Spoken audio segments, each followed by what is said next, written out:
नहीं इतनी प्रचलित होती है ना, हम लोग के मुंह पे तो चढ़ी रहती है। तो या मैं बता दूंगी नहीं मतलब इसी में फोटो में है, हिस्ट्री ऑफ इंडिया।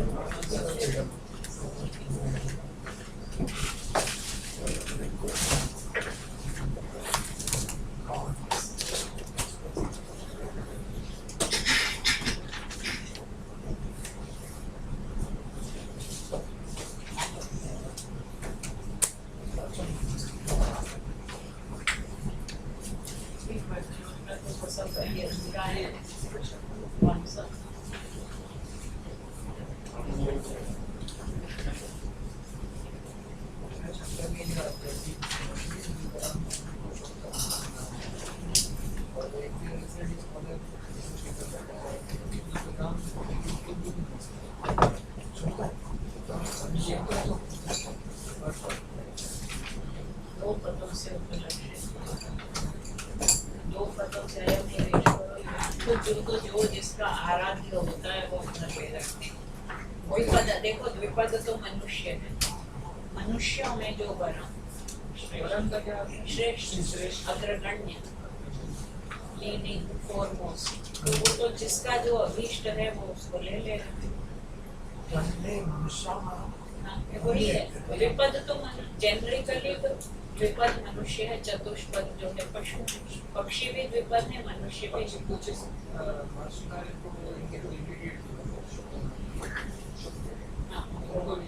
मैं वही तो कह रही हूँ, जो जिसका आराध्य है षष्ठी में ही आता है। देखिए नहीं एक नहीं, वरम में तो एक वचन, हम वंदे कम वंदे वरम, वरम कहा द्विपदों में जो वर है, तो जब बहुत स्वरम में निर्धारण करना होता है तो षष्ठी होती है।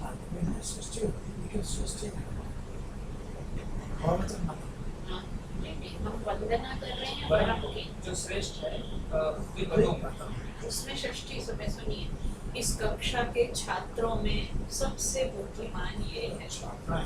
नहीं कक्षा साम या कक्षायाः षष्ठी लगेगी कक्षा, ये तो षष्ठी है, विपदाम षष्ठी है। षष्ठी तब लगती है जब बहुतों में से एक को छांटना, one among many when we have to select, then for many to use the case of 6 varam. Many द्विपद है, आराध्य तो एक ही होगा, सब थोड़े। द्विपदाम में से जो वरम है, जो सबसे अच्छा है, देखिए द्विपदाम वरम में तो यतश्च निर्धारण से षष्ठी लगी है ना। मनुष्याणां सहस्रेषु कश्चित् यतहि सिद्धये, तो मनुष्याणां सहस्रेषु कश्चित् एक है, और हजारों में से एक, तो षष्ठी सप्तमी दोनों है। मनुष्याणां में षष्ठी है, सहस्रेषु में सप्तमी। यतश्च निर्धारण, जब बहुतों में से निर्धारण करना होता है एक का, षष्ठी सप्तमी में से। यहाँ पर आप बताइए द्विपदाम वरम, द्विपद तो मनुष्य है, हाँ जो श्रेष्ठ मनुष्य। अब जैसा वो कह रहा शुकदेव अगर लेना है तो पक्षियों में भी हो सकता है, पक्षी भी द्विपद, बाइपेड्स जो होते हैं वो सब द्विपद। आधार के ऊपर बता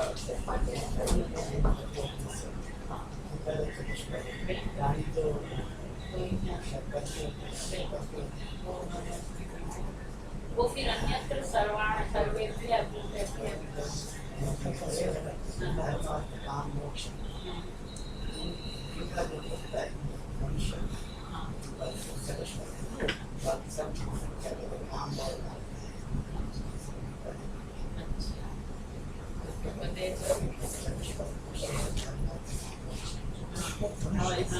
क्योंकि वो 4 पुरुषार्थों का अनुसरण करते हैं।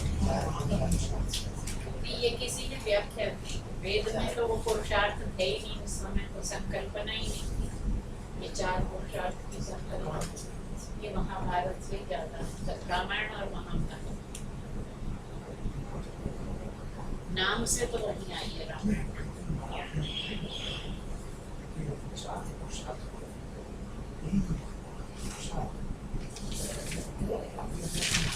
तीन साधन है और एक साध्य, वो मोक्ष है।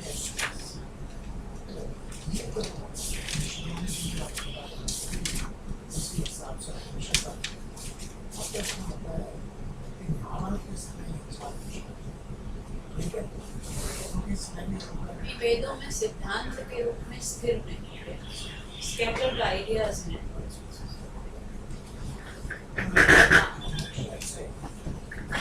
देखिए काम शब्द ऋग्वेद में है, कामस्तदग्रे समवर्तता नहीं, तो काम का अर्थ वहाँ हो प्राइमोर्डियल डिजायर टू क्रिएट, वो वाली है काम का बीज रूप में सृष्टि की करने की इच्छा। काम भी है, धर्म भी है, और मोक्ष शब्द नहीं, मोक्ष धातु है। वो त्र्यंबक मंत्र में आइए मृत्योर्मुक्षीयमामृता, लेकिन मोक्ष शब्द नहीं है वेद में। अमृतत्व की बात तो है, मोक्ष धातु है, लेकिन तो मोक्ष की परिकल्पना नहीं है वहाँ तो वही अमृतत्व की बात। ये सबसे पहला वाला तो आधार देते हैं कि ये इसमें जो थ्योरी बताई गई वो बुद्ध ने दी, इसलिए क्योंकि संबुद्ध शब्द भी आ गया ये जिसमें थ्योरी देनी नहीं। और गौड़पाद कारिका और माध्यमिक कारिका में तो परस्पर वो चलता ही रहता है ना, किस पर किसका प्रभाव है। तो बौद्धों की है माध्यमिक कारिका, और कहते हैं कि माध्यमिक कारिका से मांडव्य कारिका प्रभावित थी। ये परवा पर ये निश्चय करना पड़ता है। ये जो प्रच्छन्न बोध वाली बात, शंकराचार्य को प्रच्छन्न बोध कहते हैं। लिटरली इसमें पता चलता है सिवा संबुद्ध से संकेत हो रहा है। यहाँ पे तो संबुद्ध के को अलग नहीं, इनको ध्यान सम्यक बुद्ध संबुद्ध वो अलग कॉमन प्रॉपर नाउन तो बहुत ही शब्द एक लास्ट में आता है इसको भी बुद्धेन क्रमते नहीं बुद्धस्य ज्ञान, तो बुद्ध शब्द ही आ गया यहाँ। इस पर वैसे कंपैरेटिव स्टडी नहीं हुई है ना, माध्यमिक कारिका और मांडव्य कारिका नहीं हुई ना, होनी चाहिए एक पेपर तो लिखना ही चाहिए। देखिए यहाँ बुद्ध का नाम ही आ गया अंतिम पर वो ले रहे हैं ना एक भाषा नंबर जो मना रहे हैं अच्छा लेवल उसमें इसको भाषा में लिखा है। और अच्छा ऐसा है ना, बुद्ध भी जन्मे, बड़े हुए, पले, पढ़े लिखे, कहाँ पढ़े? तो उपनिषद में ही जिए ना, बाद में बौद्ध दर्शन बनाया ना, जन्म से तो बौद्ध नहीं थे ना, उपनिषद में ही पले बड़े, तो उनको वही मिली। इसलिए जो कुछ उपनिषद और बुद्धिज्म, अर्ली बुद्धिज्म तो बहुत करीब। मैंने बताई थी ना तुम्हें, मैंने तुम्हें एएन उपाध्याय की बताई थी, उपनिषद से अर्ली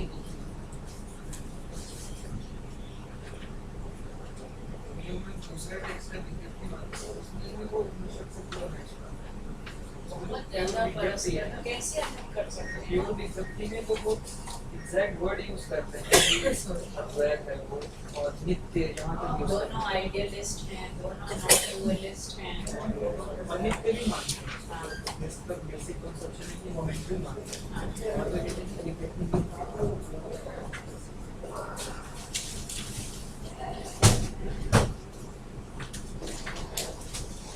हैं आज मैंने गलती से बिमली जी को 2 बजे दिया, वो 2 बजे से बैठे हुए हैं।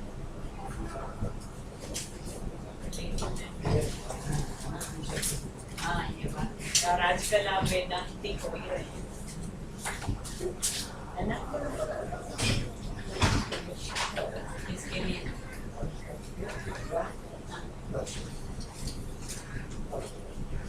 विज्ञान मत लाइए, इंडियन इंटेलेक्चुअल ऐसा कुछ भारत फिलॉसफी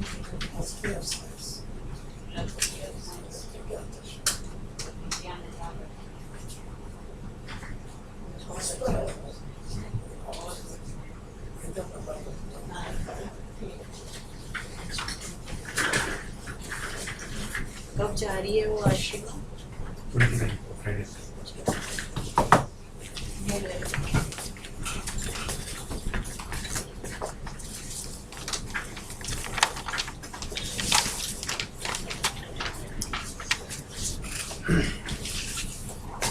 इससे पहले कि आगे हम कुछ करें, पिछला थोड़ा सा रिकैप करने के लिए मैं कुछ सेंटेंसेस लाया हूँ।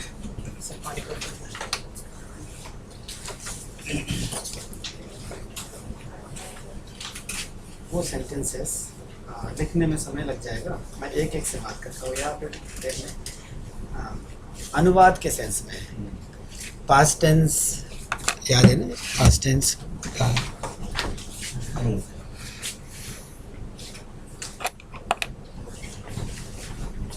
देखिए, वर्तमान काल और भूतकाल इनकी बात हो रही थी, तो हम ये कर चुके थे। एक धातु है अस। अस इसका अर्थ क्या है? होना। वर्तमान काल के इसके रूप अस्मि स्वः स्मः। था। अस्मि स्तः स्मः। एक स्वः साथ स्मः। सब बोल लेते हैं। सन्ति अस्ति अस्ति स्तः सन्ति सन्ति असि असि स्तः स्तः अस्मि स्वः स्मः। अस्मि स्वः स्मः। मैं हूँ, इसको क्या कहते हैं? अहम् अस्मि। अहम् अस्मि। हम हैं। वयं स्मः।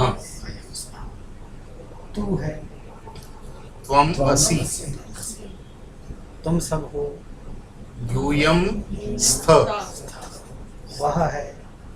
सः अस्ति। और वे हैं। ते सन्ति। इतनी बात हमको अच्छी तरह से आ गई थी। अब इन्हीं सेंटेंसेस को हम पास्ट टेंस में कन्वर्ट करना चाहें तो कैसे करेंगे? वह था। क्या होगा बेटा? वह था। आसी आसि।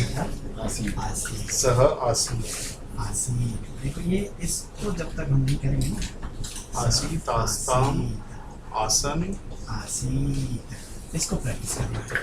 ठीक है। अस्ति माने प्रेजेंट टेंस। He is.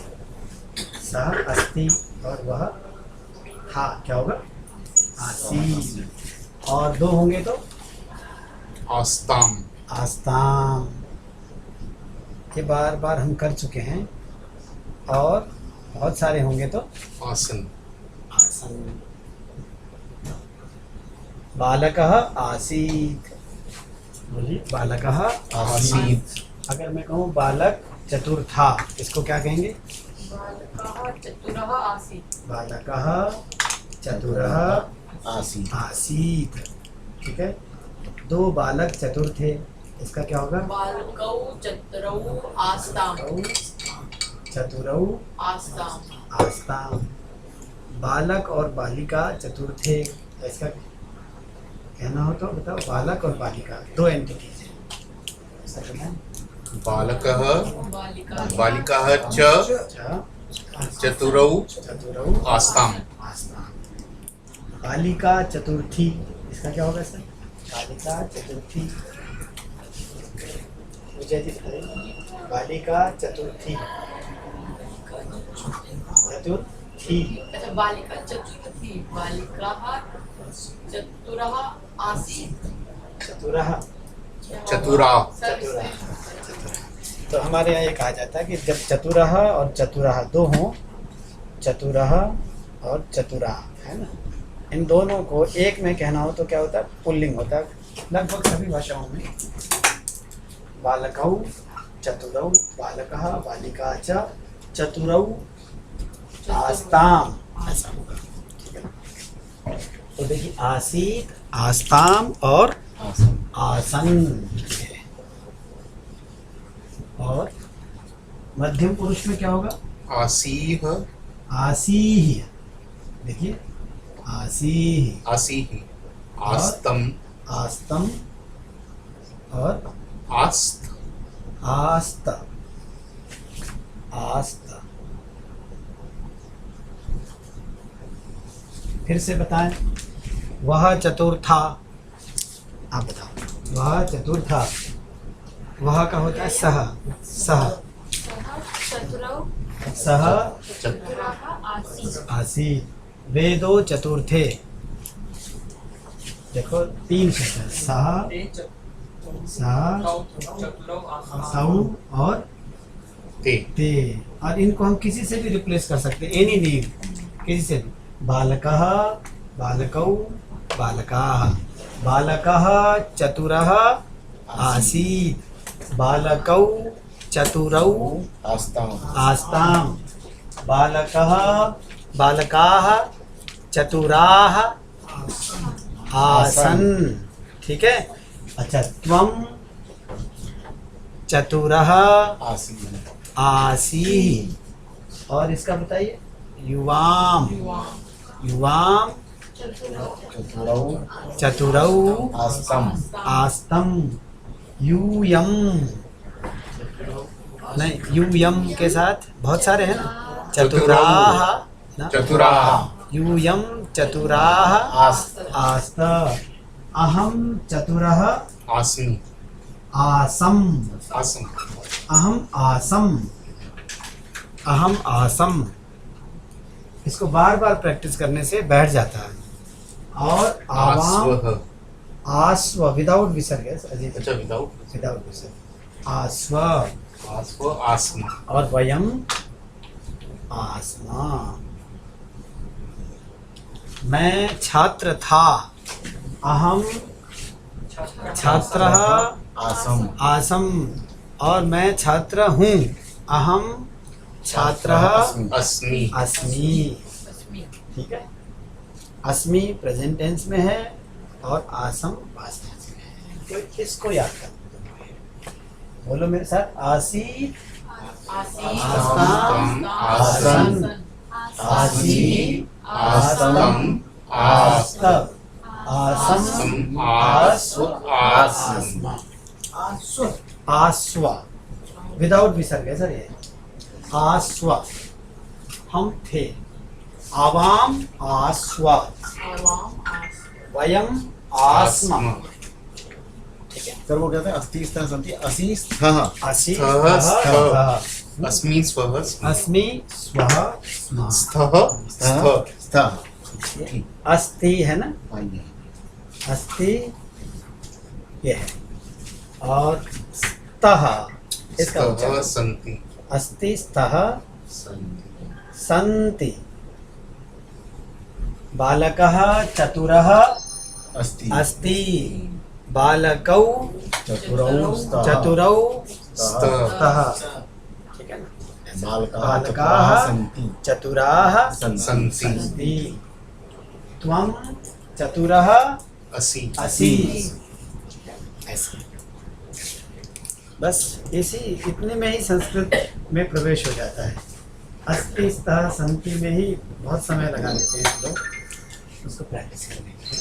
अब ये हमें अजय जी, ये हमें तैयार है, इसको रखें सामने और उसके आधार पर मैं अनुवाद कुछ लाया हूँ लिख करके, जो जिससे पिछला किया हुआ हमारा रिकैप। देखिए, महर्षि पतंजलि योग दर्शन के कर्ता थे। वाक्य को देख के मत डरिएगा। महर्षि पतंजलि योग दर्शन के कर्ता थे। इसको अनुवाद करना सर। स्वयं करना चाहेंगे? मैं दे दूं सेंटेंसेस या साथ साथ करेंगे? जैसे देखिए आप बताएं मुझे। महर्षि पतंजलि योग दर्शन के कर्ता थे।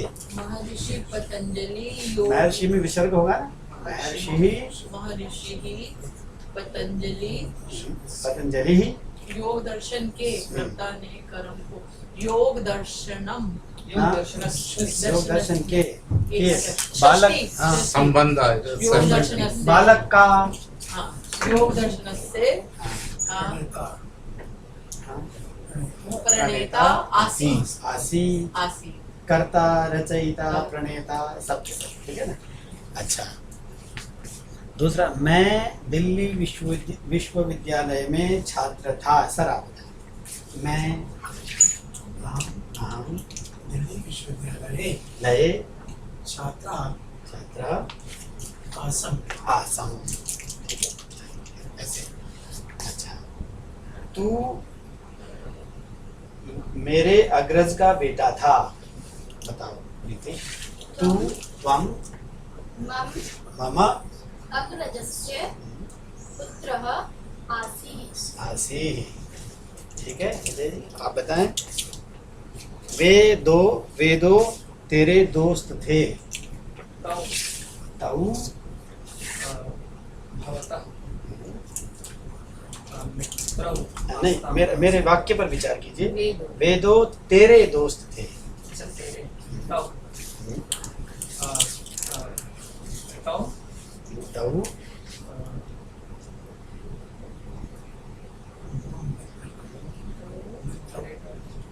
दोस्त के लिए क्या शब्द है? मित्र मित्रम मित्रौ मित्रम और भी कोई शब्द है? सखा सखा शब्द है। मूल शब्द जो है सखी है शब्द है। देखिए इस सखा शब्द, अभी इस पर चर्चा करेंगे। मूल शब्द है सखी और यह शब्द है पुल्लिंग में। स्त्रीलिंग में क्या होता है? प्रीति देखना जरा। ये जो सखी शब्द है ना, ये जो सखी शब्द है ये पुल्लिंग शब्द है। इसका रूप क्या बनेगा? हरि की तरह होगा। हाँ नहीं, थोड़ा अलग है, इसलिए मैं चर्चा करना चाहता हूँ। हरि हरि हरया, मुनि मुनि मुनया होता है। देखने में तो इसको एग्जैक्ट होना चाहिए ना, इसीलिए यह एक इर्रेगुलर फॉर्म है। इसके रूप क्या चलते हैं, याद आ रहा है आपको? सखा सखी ना नहीं, सखा सखायौ सखायः। अभी इतना याद करें। सखा, सखा तो सब जानते हैं ना। सखा वह मेरा दोस्त है। स मम सखा अस्ति, पुरुष पुल्लिंग में है। ठीक है ना। सखा सखायौ सखायः, ऐसे रूप चलते हैं। बस एक प्रथम पुरुष का लिख लेते हैं। सखा सखायौ। हरि का याद है ना जी आपको? हरिया हरि हरि हरया तो इर्रेगुलर है। सखायः। अच्छा, अगर वह सखी स्त्रीलिंग है तो इसका रूप कैसे? ये मूल शब्द क्या होगा? सखी। सखी। नदी की तरह चल सखी कुंजे। चलेगा। हाँ? हे सखी कुंज में चलो। सखी सख्यौ सख्यः। जैसे नदी नद्यौ, नदी तब वो इर्रेगुलर नहीं है, तब स्त्रीलिंग में नदी की स्त्रीलिंग तरह चलेगा। नदी की तरह। ठीक है ना। चर्चा ये थी, सखी शब्द अगर पुल्लिंग में होता है तो यह इर्रेगुलर फॉर्म है। सखा सखायौ सखाया, क्योंकि सर जैसे इकारांत पुल्लिंग के जितने भी शब्द होते हैं वो एक तरह से चलते हैं। जैसे हरि हरि हरया, हरिम हरि हरया, मुनि मुनि मुनया। परंतु सखी सखी सखया ऐसा नहीं होता है। सखा सखायौ सखाया। ऐसा क्यों होता है? कोई मूल भाषा में परिवर्तन के पीछे कुछ भाषा वैज्ञानिक कारण रहे होंगे। हाँ? जैसे व्याकरण में जैसे भाषा वैज्ञानिक कारणों पर विचार नहीं करते हैं, या ये हो सकता है कि ये कुछ शब्द ही कुछ सखा शब्द रहा हो पहले। ये तो व्याकरण का रचयिता अपनी दृष्टि से उसको सिद्ध करना चाहेगा। तो देखिए, तो मित्र शब्द से तो हम सब परिचित हैं। मित्र शब्द के संबंध में एक विशेष बात क्या है? मित्र शब्द नपुंसक। मित्रम, अगर मित्र शब्द का प्रयोग पुल्लिंग में होता है तो वह सूर्य के लिए होता है। मित्रः, मित्रावरुणों कहते हैं ना सर। मित्रावरुणों वेद में बहुत आता है, तो वहाँ मित्र शब्द का प्रयोग सूर्य के लिए है। तो सूर्य और मित्र और वरुण के लिए मित्र वरुण होना चाहिए था, समास होने की वजह से मित्रावरुण होता है। तो परंतु मित्र शब्द का प्रयोग जब दोस्त के लिए करते हैं तब उसका प्रयोग नपुंसक लिंग में होता है। मैंने आपको बताया ना, कुछ बहुत पिकुलियर प्रयोग हैं संस्कृत में, सभी भाषाओं में होते होंगे। जैसे पत्नी, पत्नी को हमेशा स्त्री होना चाहिए ना, पर पत्नी शब्द के लिए कई सारे शब्द हैं। तो मोस्टली तो स्त्रीवाचक है, स्त्रीलिंग में। परंतु एक शब्द है कलत्र, पुत्र कलत्र कहते हैं ना। ठीक है जी, पुत्र और कलत्र कहते हैं ना। तो कलत्र शब्द का प्रयोग नपुंसक लिंग में होता है। अगर आप अपनी वाइफ को इंट्रोड्यूस करें किसी को तो इदम मम कलत्रम, कलत्रम होता है, नपुंसक लिंग में होता है। कलत्रम याद रहेगा। ऐसे ही एक शब्द है कलत्र बताया, तो इसका कलत्र। और एक शब्द है दारा। दारा भी दार शब्द है ना। दार तो कहते हैं पुत्र दार, दार शब्द का प्रयोग, परंतु दार शब्द का प्रयोग पुल्लिंग में होता है और नित्य बहुवचन में होता है। एक व्यक्ति के लिए बहुवचन में प्रयोग होता है दारा। दार दार का क्या अर्थ है? दार शब्द का पत्नी को कहते हैं। हाँ, क्योंकि हुआ ना सुतदारा और लक्ष्मी हाँ, पापी दार, के भी हाँ, इसको दार शब्द का प्रयोग होता है ना। संस्कृत में दार शब्द का प्रयोग पुल्लिंग में होता है और नित्य बहुवचन में होता है। अभी नहीं भी जानेंगे तो रूप नहीं भी जानेंगे तो चलेगा, पर ये रूल जान जाए। परदारेषु मात्र। हाँ, परदारेषु, हाँ सर, बहुवचन में है ना।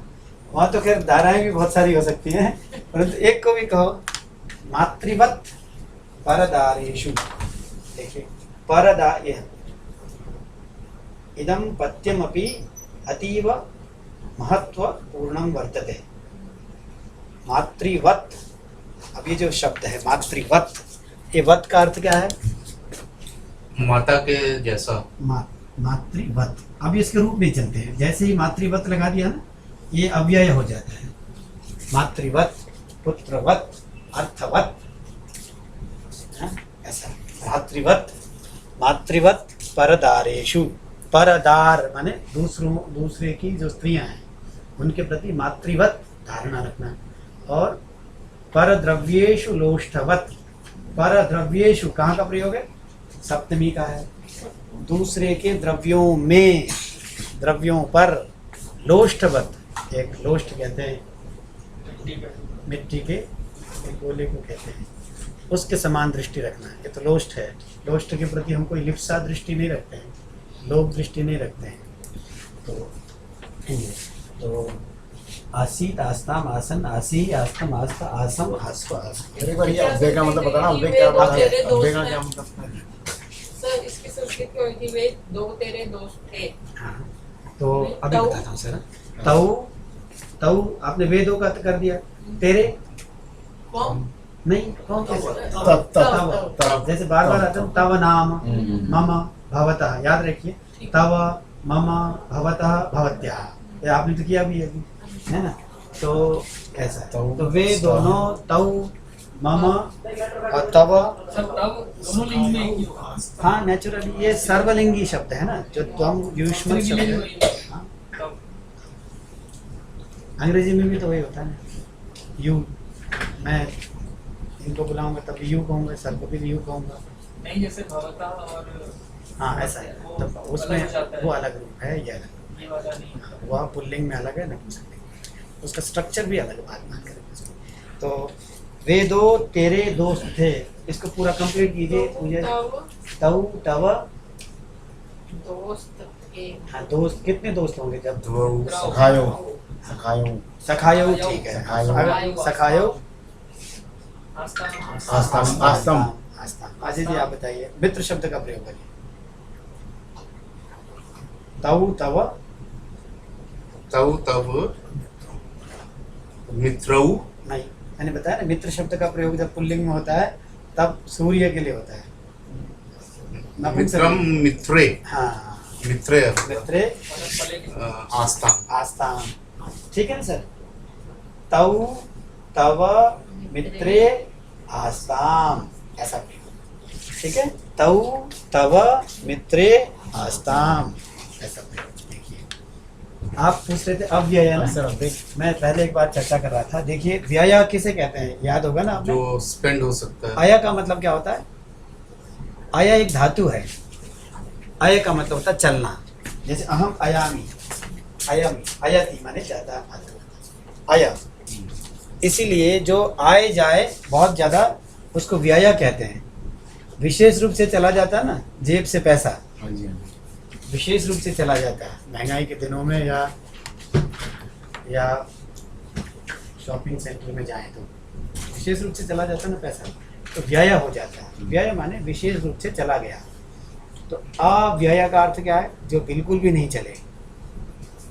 लिटरल मीनिंग है अव्यय का मतलब जो स्टैटिक हो गया है, जो चलता नहीं है, जिसके रूप नहीं चलते हैं। जैसे च शब्द है ना, च शब्द के रूप कहाँ चलते हैं? जैसे बालक शब्द के रूप चलते हैं, बालकः, बालकौ, बालकाः। अब गम धातु के रूप चलते हैं कैसे? गच्छति गच्छति गच्छति, गच्छतः, गच्छन्ति। च का रूप चलता है? नहीं चलता है। हाँ, नहीं, च का रूप नहीं चलता। अब अद्य का अद्य क्या है? आज। अव्यय। ये अव्यय है। श्वः, श्वः माने कल। और परश्वः, परसों। ह्यः, बीता हुआ दिन। परह्यः, है ना, बताया था। Day before. अत्र, तत्र, पुत्र, यत्र। सर्वत्र, कुत्र, यत्र, तत्र, यदा, कदा, ये सारे के सारे शब्द कैसे हैं? अव्यय शब्द है। यदि ठीक है, अव्यय शब्द है। अव्यय शब्द का अर्थ ये अ माने नहीं, व्यय माने वी अ आए, नहीं विशेष रूप से चलने वाला, मतलब ना चलने वाला, मतलब इनका रूप नहीं चलता। जिनके रूप नहीं चलते हैं। इनडिक्लाइनेबल कहते हैं संस्कृत में इसको। यही कहते हैं इनडिक्लाइनेबल। डिक्लाइनेबल या डिक्लाइनेबल? सर जिनका एक्सटेंशन और रिजेक्शन दोनों नहीं होता है। हाँ, उसको अव्यय कहते हैं।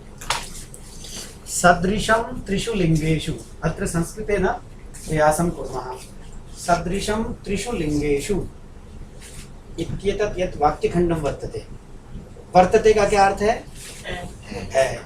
इति एतत्, यह जो वाक्यखंड है, मैं जो एक श्लोक बोल रहा हूँ, सदृशं त्रिषु लिंगेषु, क्या बोला? सदृशं त्रिषु लिंगेषु। यहाँ तो दिखाई नहीं देगा सबको। सदृशम। सदृशम देखिएगा, सदृशम, सदृशम का अर्थ क्या है? जो सब तरफ दिखता है। सदृश माने आप मेरे भ्रातृ सदृश हैं, समान दिखने वाला। आप मेरे लिए पिता के सदृश हैं, कहते हैं ना तुम सदृशम। अब देखिए इसको विभक्तियों में समझिएगा, है जैसा आप करें। त्रिषु, त्रिषु का अर्थ क्या हो गया? तीनों में सप्तमी विभक्ति है ना, त्रिषु, ठीक है ना। त्रिषु लिंगेषु, लिंग, लिंग माने जेंडर है ना।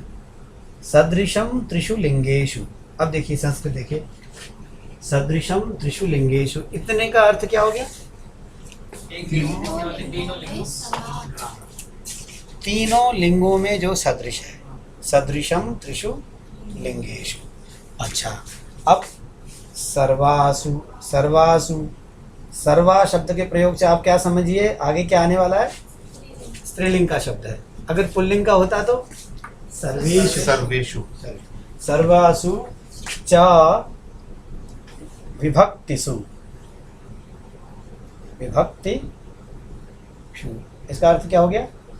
च का अर्थ है और सभी विभक्तियों में। सदृशम त्रिषु लिंगेषु सर्वासु च विभक्तिषु, और वचनेषु, वचनेषु का अर्थ क्या हो गया? तीनों वचनों में। वचनेषु, हाँ अभी तो वचनेषु इतने का क्या अर्थ हो गया? वचनों में। वचनों में। अब मैं सभी वचनों में लगाना चाहूँ तो क्या होगा? सर्व वचनेषु। हाँ नहीं, सर्वत्र वचनेषु। हाँ, सर्वत्र भी ठीक है। त्रिषु वचनेषु। जैसे यहाँ सर्वासु लगाया आपने, सर्वासु, ऐसे सर्वेषु। सर्वेषु, वचनेषु च सर्वेषु। अच्छा, संधि की व्यवस्था देखिए। एक शब्द है यत, यत और ना, ना की वजह से ये जो ता है वह भी क्या हो जाता है? ना हो जाता है। जैसे तत ना, इसका क्या हो जाएगा? तन ना, तत ना, इसका तत, यन्ना, तन्ना। अब मैं यहाँ कहूँ यन्ना, इसका अर्थ क्या समझेंगे आप? यत ना, जो नहीं, वेति, वेति का अर्थ होता है विशेष रूप से चलता है। यन्न वेति तदव्ययम, इसको समझने का प्रयास करेंगे। प्रीति जरा देखना, हेल्प करो। यन्न वेति तदव्ययम, क्या अर्थ हो गया? यत, यत का संबंध हमेशा क्या होता है? तत् के साथ। यत न वेति, जो नहीं चलता है, तत् माने वह, तत् अव्ययम। यहाँ कितने शब्द हैं अजय जी?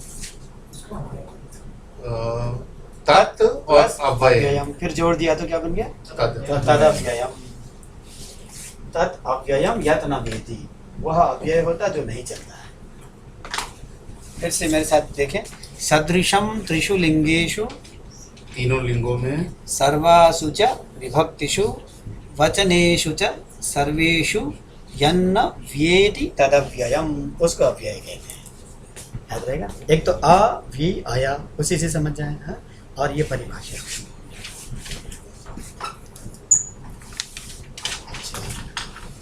आप ट्राई कर सकते हैं।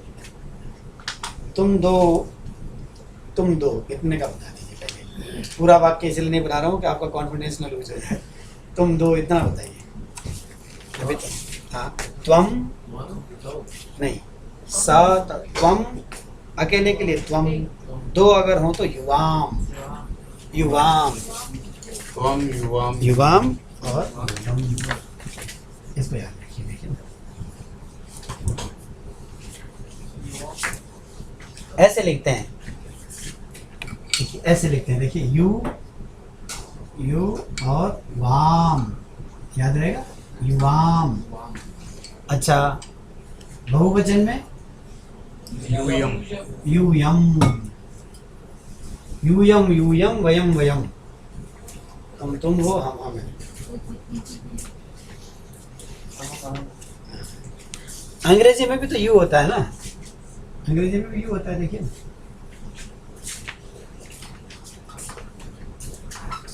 यू स्पीक तो यू स्पीक, आई स्पीक तो आई स्पीक। ये घटना मैंने सुना है कि BHU की घटना है सर। BHU का छात्र यूनियन का जो नेता था ना, वो मंच से कुछ बोल रहा था। एक पत्रकार लड़की उसका इंटरव्यू लेने आई और वो कुछ पूछती, इससे पहले कि वो ज़्यादा कुछ बोलता, उससे पहले फिर दूसरा प्रश्न कर देती, अपना ओपिनियन देने लगती। तो उसको गुस्सा आ गया, बोले कि स्टॉप। वहाँ के लोगों की अंग्रेजी, यू स्पीक तो यू स्पीक, आई स्पीक तो I speak, do not speak in the middle. तो बताते हैं सर, दूसरे दिन मेन न्यूज़पेपर में ना बहुत बड़े हेडलाइन के साथ उसका फोटो आया, यू स्पीक तो यू स्पीक, आई स्पीक तो आई स्पीक। तो यू शब्द जो है, कंसेप्ट क्लैरिटी तो इसमें भी है। Language is the way of communication. वही नेता शायद पार्लियामेंट का मेंबर ना, बात शायद राजेश मिश्रा या कोई बड़ा छात्र नेता। बहुत पहले। हाँ, है ना। अच्छा, हम तो वहीं के वहीं क्या होगा, उसकी चर्चा मैंने मुझे वहीं किसी मित्र ने बताया। हाँ है, MP वगैरह बन गया है ना। ऐसे लोग जानते हैं।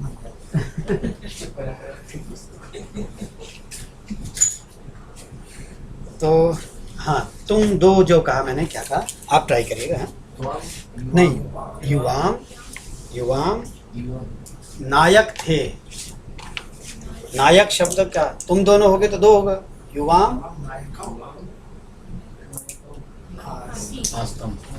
आस्तम युवाम नायकौ आस्तम आस्तम। अच्छा, अब मैं पूछ रहा हूँ, तुम दोनों चपल नायक थे।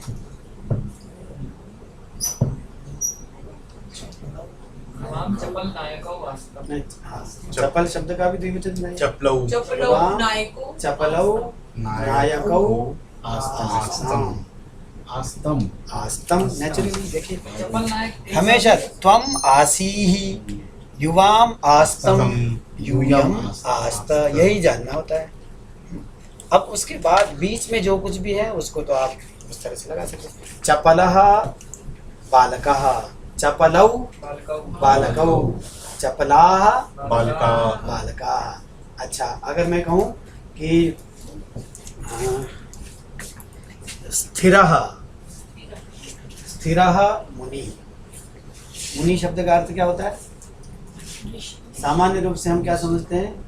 जो मनन करता है। मनन करने वाले को मुनि कह देते हैं, है ना। और मौन किसे कहते हैं? मौन वैसे किसे कहते हैं? मौन जो चुप रहता है। चुप रहता है, मौन माने चुप रहता है। वास्तव में मौन शब्द का अर्थ चुप रहना नहीं है। मौन शब्द का अर्थ मुनि जैसा आचरण करना।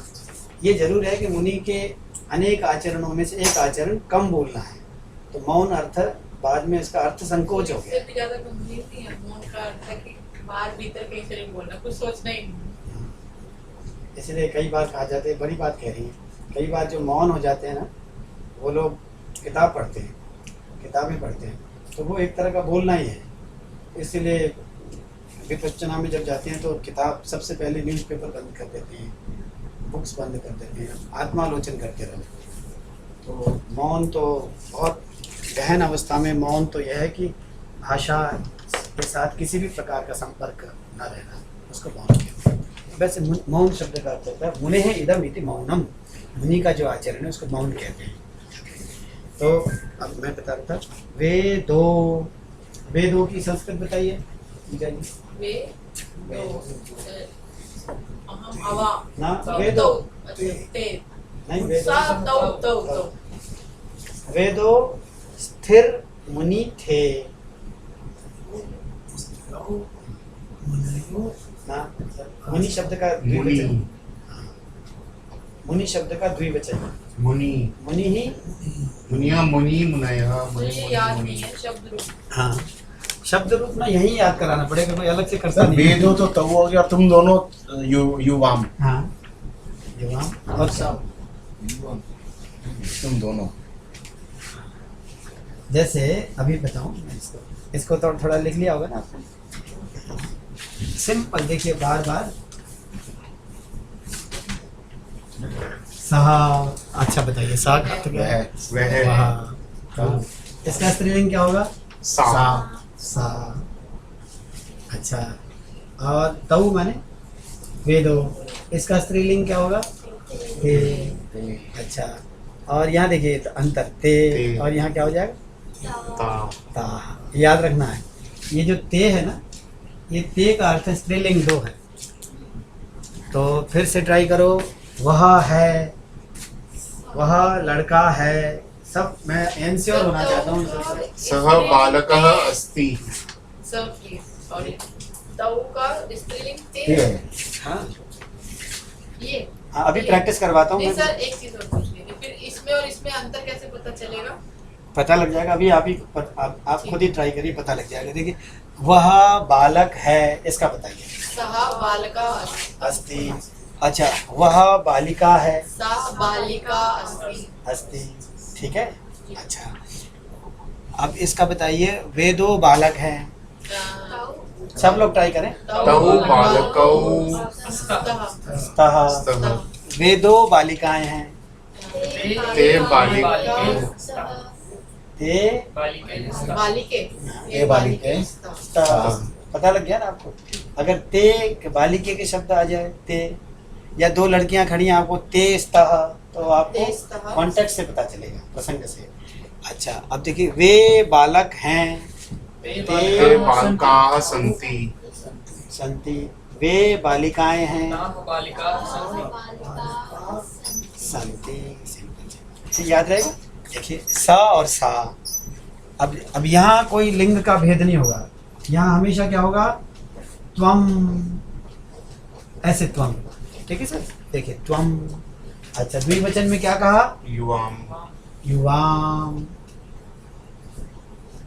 इसको ना आप प्लीज इसको बिल्कुल यूयम। मन में यूयम, ये याद रखने की जरूरत होती है। जो संस्कृत के लर्नर्स बहुत दिनों में याद कर पाते हैं इसको। अहम, आवाम अहम, आवाम, वयम। वयम। ये भी वी की तरह हो गया वयम। अभी की तरह बिल्कुल सर। सर वो विसर्ग लगा हुआ है, ता के आगे। ताकि आगे ताश में विसर्ग। विसर्ग लगा है। याद रहेगा ना? एक प्रैक्टिस कर, अहम आवाम वयम, बोलो। आवाम वयम अहम आवाम वयम, अहम आवाम वयम त्वम युवाम युवाम यूयम, युवाम यूयम त्वम युवाम यूयम अहम आवाम आवाम वयम वयम। ठीक है, यूयम यूयम वयम वयम, यूयम यूयम वयम वयम।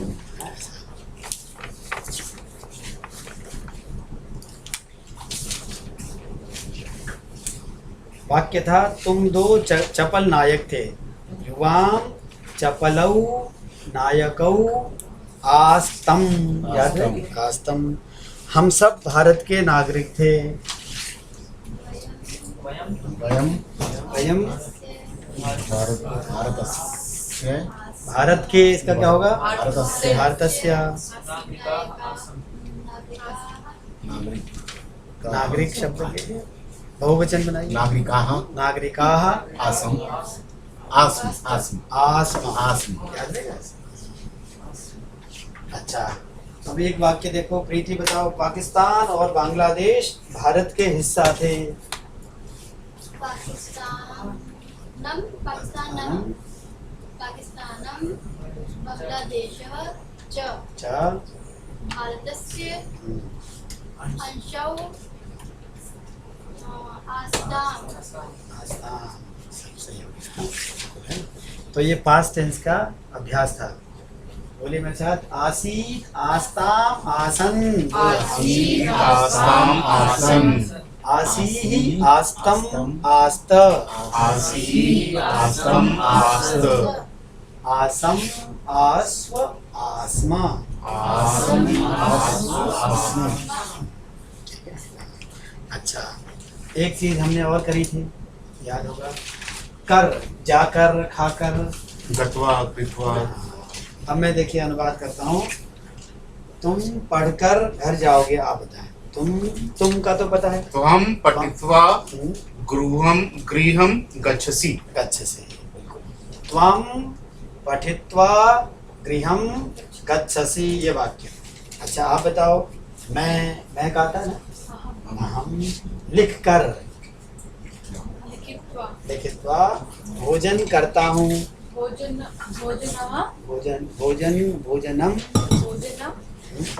करोमि। अभी क्री का हम प्रैक्टिस करेंगे, ठीक है? ठीक, क्या क्या वाक्य बोला? अहम लिखित्वा भोजनम करोमि।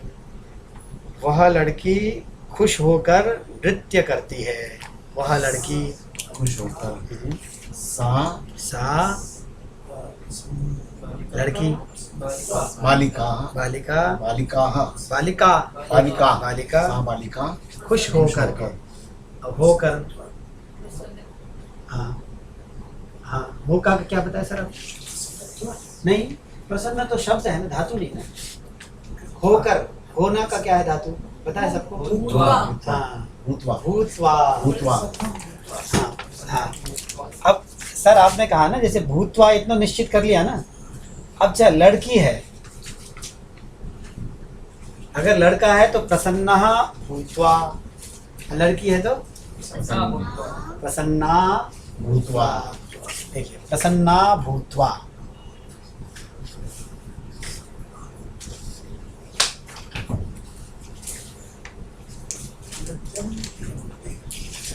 देखिए, वह लड़की प्रसन्न होकर नृत्य करती है।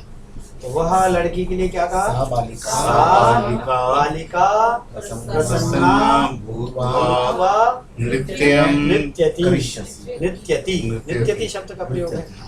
अच्छा, वह लड़का, जी सर, नृत्यम करोति। क्री धातु का तो सबके साथ प्रयोग होता है। पाठम करोति।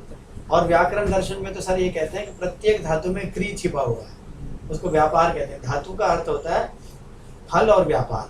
पच का अर्थ होता है पाक प्लस करना। पच धातु का अर्थ है पाक करण। तो पाक कर। यज का अर्थ क्या है? बोलिए, आपके इंटरेस्ट का चीज। पच, पच इति धातोः कः अर्थः? पच धातोः अर्थ पाक करणम। पाक तो है उसका प्रोडक्ट, जो पाक हो जाता है, फल है ना। तो पाक करणम। यज धातु का अर्थ क्या है? याग करणम। मैं ये दिखाना चाह रहा हूँ, करण सब जगह है ना। पच का अर्थ है पाक करण, ठीक है ना। और यज का अर्थ है याग करण। और गम का अर्थ है गमन करण। भुज का अर्थ है भोजन करण। तो करना प्रत्येक धातु का अर्थ है। हाँ, इसलिए पचति का अर्थ होता है पाकम करोति। अगर आप पचति को थोड़ा सा डिस्क्रिप्शन देना चाहें तो पाकम करोति। हम भाषा दर्शन में इस विषय पर बहुत विस्तार से चर्चा करते हैं व्याकरण में। नृत्यति का अर्थ नृत्यम करोति।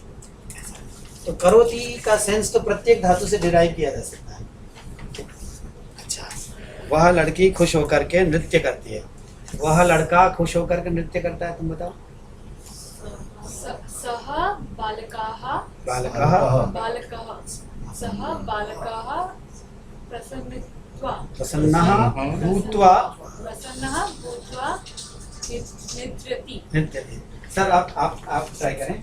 वे दो बालक प्रसन्न होकर नृत्य करते हैं। तौ बालकौ प्रसन्नौ भूत्वा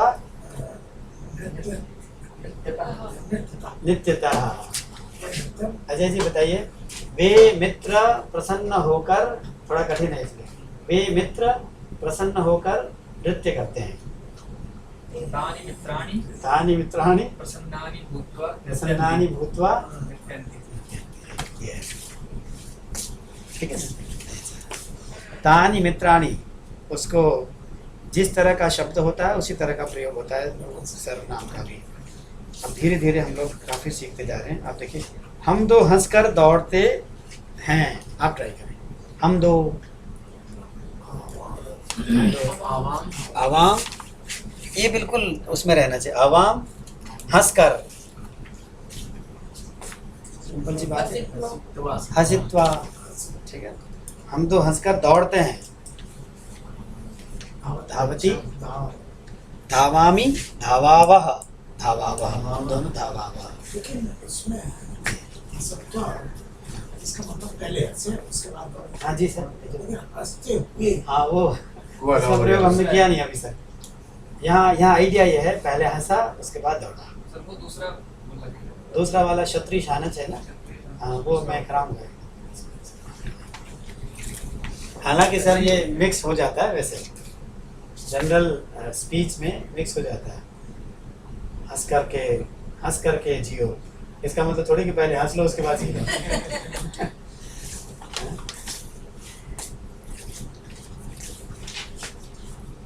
इसमें इतना सर गंभीरता से विश्लेषण हुआ है व्याकरण में कि व्याकरण न रह करके दर्शन बन जाता है। इतना डीप एनालिसिस है लैंग्वेज का कि वो तत्व मीमांसा हो जाती है, फिर भाषा मीमांसा नहीं होती। Language as an element to study. मीमांसा कहीं ना भाषा की जाती तो है सर। हाँ कहीं ना कहीं तो जाती है। कहते हैं भाषा और भाष्य। भाष्य माने जो कहने की चीज है। स्पीक और स्पोकन में अंतर है। दैट विच इज स्पोकन, उसमें language as an entity to study. ऐसे पर एक दिन आप कर्म विकर्म का कह रहे थे प्रभु, कभी समय हो तो आप 5-10 मिनट बताइएगा। आपने कहा कि गहन अध्ययन किया था आपने। हाँ, कभी बताइएगा। जितना कर लिया उसको गहन कह दिया। नहीं, आपने कहा मैंने दूसरी दृष्टि से लिया उसको। आप पिछली क्लास में कह रहे थे ना। अच्छा नहीं कर आपने दोबारा पढ़ा और वो दूसरी दृष्टि से दृष्टिकोण से आपने पहले मुझे इतना बोध नहीं था, तो बीच में मौका मिला मुझे किसी आचार्य के साथ, तो थोड़ा सा बोध बना मुझे। भगवत गीता के शांकर भाष्य का अध्ययन कर सकते हैं, मुझे भी बहुत रुचि है। अगर आप लोगों में से कोई कहीं रुचि हो बैठ सकते हैं। तो आप कार्य करके आराम करते हैं। आप बताएं। आप कहते ही कहाँ शब्द चला जाना चाहिए? भगवान। कार्य करके,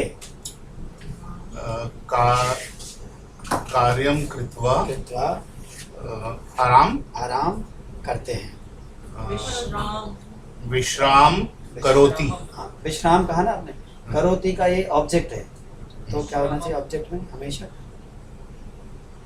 the idea of objectivity is always expressed by द्वितीया विभक्ति। हाँ, आई गो होम। हाँ, so what is the object of the process of going? home. Home happens to be the object of the action of going. तो objectivity को express करने के लिए द्वितीया विभक्ति का प्रयोग। विश्रामम कर्मणि द्वितीया। विश्रामम करोति। भवान करोति। भवान भवन्तः करोति कुर्वन्ति। ठीक है, इतना। मैंने पिछली बार त्वा का प्रयोग बताया था ना। आप अपने आप बोले होकर। इसका क्या है संस्कृत है? भूत्वा। जाकर, सब एक साथ बोले जाकर। गत्वा। देखकर, दृष्ट्वा, है ना। खाकर, खादित्वा। सोकर, सुप्त्वा। सुप्त्वा। हाँ, अच्छा बैठकर। तिष्ठित थोड़ा अलग था। स्थित्वा स्थित्वा। स्थित्वा। अच्छा, हत्या कर। हत्वा हत्वा हत्वा। हत्वा। यानेव हत्वा न जिजीविषाम। जिजीविषाम कहाँ का रूप है सर? जिजीविषति, जिजीविषति, जिजीविषतः, जिजीविषन्ति, जिजीविषसि, जिजीविषथ, जिजीविषथ, जिजीविषामः हम लोग पठामः। यान एव हत्वा न जिजीविषामः, जिनको मार करके हम जीना भी नहीं चाहेंगे, वे लोग मेरे सामने युद्ध में खड़े हैं। ते अवस्थिताः सम्मुखे, वो सम्मुख में, वो युद्ध में मेरे सम्मुख खड़े हैं। जिनको मार करके मैं जीना नहीं चाहूँगा, वे लोग युद्ध में मुझे मारने के लिए खड़े हैं। ऐसा भगवत गीता का। तो ये बहुत अच्छा। और दौड़कर, धावित्वा, हंसकर, हंसित्वा।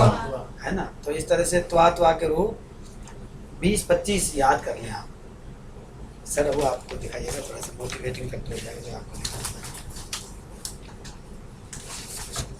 मैंने पिछली बार अजय जी को कहा था, क्योंकि मैं 15 दिन बाद मिलता हूँ। मेरे साथ दिक्कत क्या है कि 15 दिन बाद मिलता हूँ और 15 दिन में एक दिन पढ़ते हैं, 14 दिन नहीं पढ़ते हैं। तो भारी कौन हो जाता है वो। इसलिए ना, जैसे मैंने अजय जी को कहा था, पूजा जी ने आज तो किया, रोज एक पेज अभ्यास करेंगे, एक पेज लिख के लाएं, तो 15 दिन में कितने पेज हो जाएंगे? 15 दिन। इसका मतलब रोज आप 25-30 मिनट पढ़े ना, तो उससे क्या हो जाएगा कि मुझे पिछली बार कौन सी क्लास हुई थी ये का पता चला। लगभग ये 9 अभ्यास किया 9 अभ्यास 17-18 पेज में। तो ये एक पुस्तक, कौन सी, ये पुस्तक सब खरीद लें, प्रारंभिक रचना अनुवाद कौमुदी। ये बहुत सरल है, परंतु ये अपने आप करना पड़ेगा। लिख के करने से आता है, हाँ। सोच के करने से भूल जाते लिख हैं। के करने से आता है। सोचना, उसमें सोचेंगे, फिर लिखेंगे, उसके बाद सही है कि नहीं इसको विचारेंगे, तो उसको समय देंगे। एक अध्याय में 1 घंटे लग जाते हैं। 2 घंटे लग जाते हैं। लगता है। योग दर्शन में, तत्र योग दर्शने प्रमाण मीमांसायाः एका पद्धति वर्तते। योग दर्शने प्रमाण मीमांसा माने प्रोसेस ऑफ नोइंग, तस्या एका पद्धति ही वर्तते। वर्तते का अर्थ क्या है? वयम वस्तु कथं जानीमः।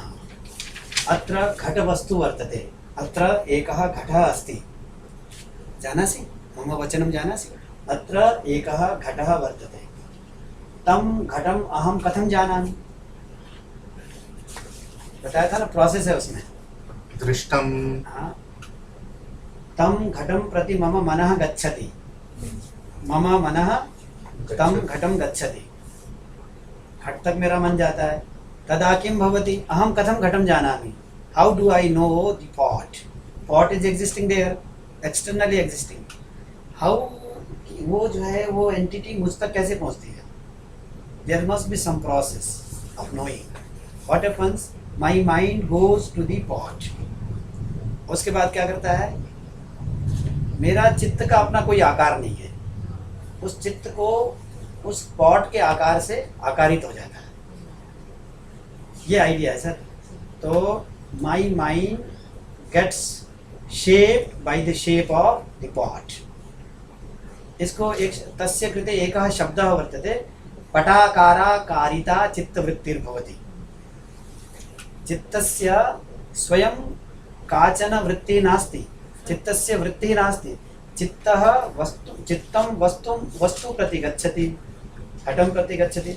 घटस्य आकारेण, घटस्य का अर्थ क्या है? घटस्य का, घटस्य आकारेण, आकार से आकारितं भवति। चित्तं, मम चित्तं घटं प्रति गच्छति। अस्तु, मम चित्तम्, अस्माकं चित्तं घटं प्रति गच्छति। पुनः किं करोति? घटं गत्वा। घटं गत्वा का अर्थ क्या है? जाने के बाद, घट को जाकर के तस्य आकारस्य आकारेण आकारितं भवति। मैं आकारितम क्यों कह रहा हूँ इसमें? चित्तम के लिए चित्तम के लिए। मोहम्मद चित्तम नपुंसकलिंग है ना। मोहम्मद चित्तम घटस्य आकारेण आकारितम भवति।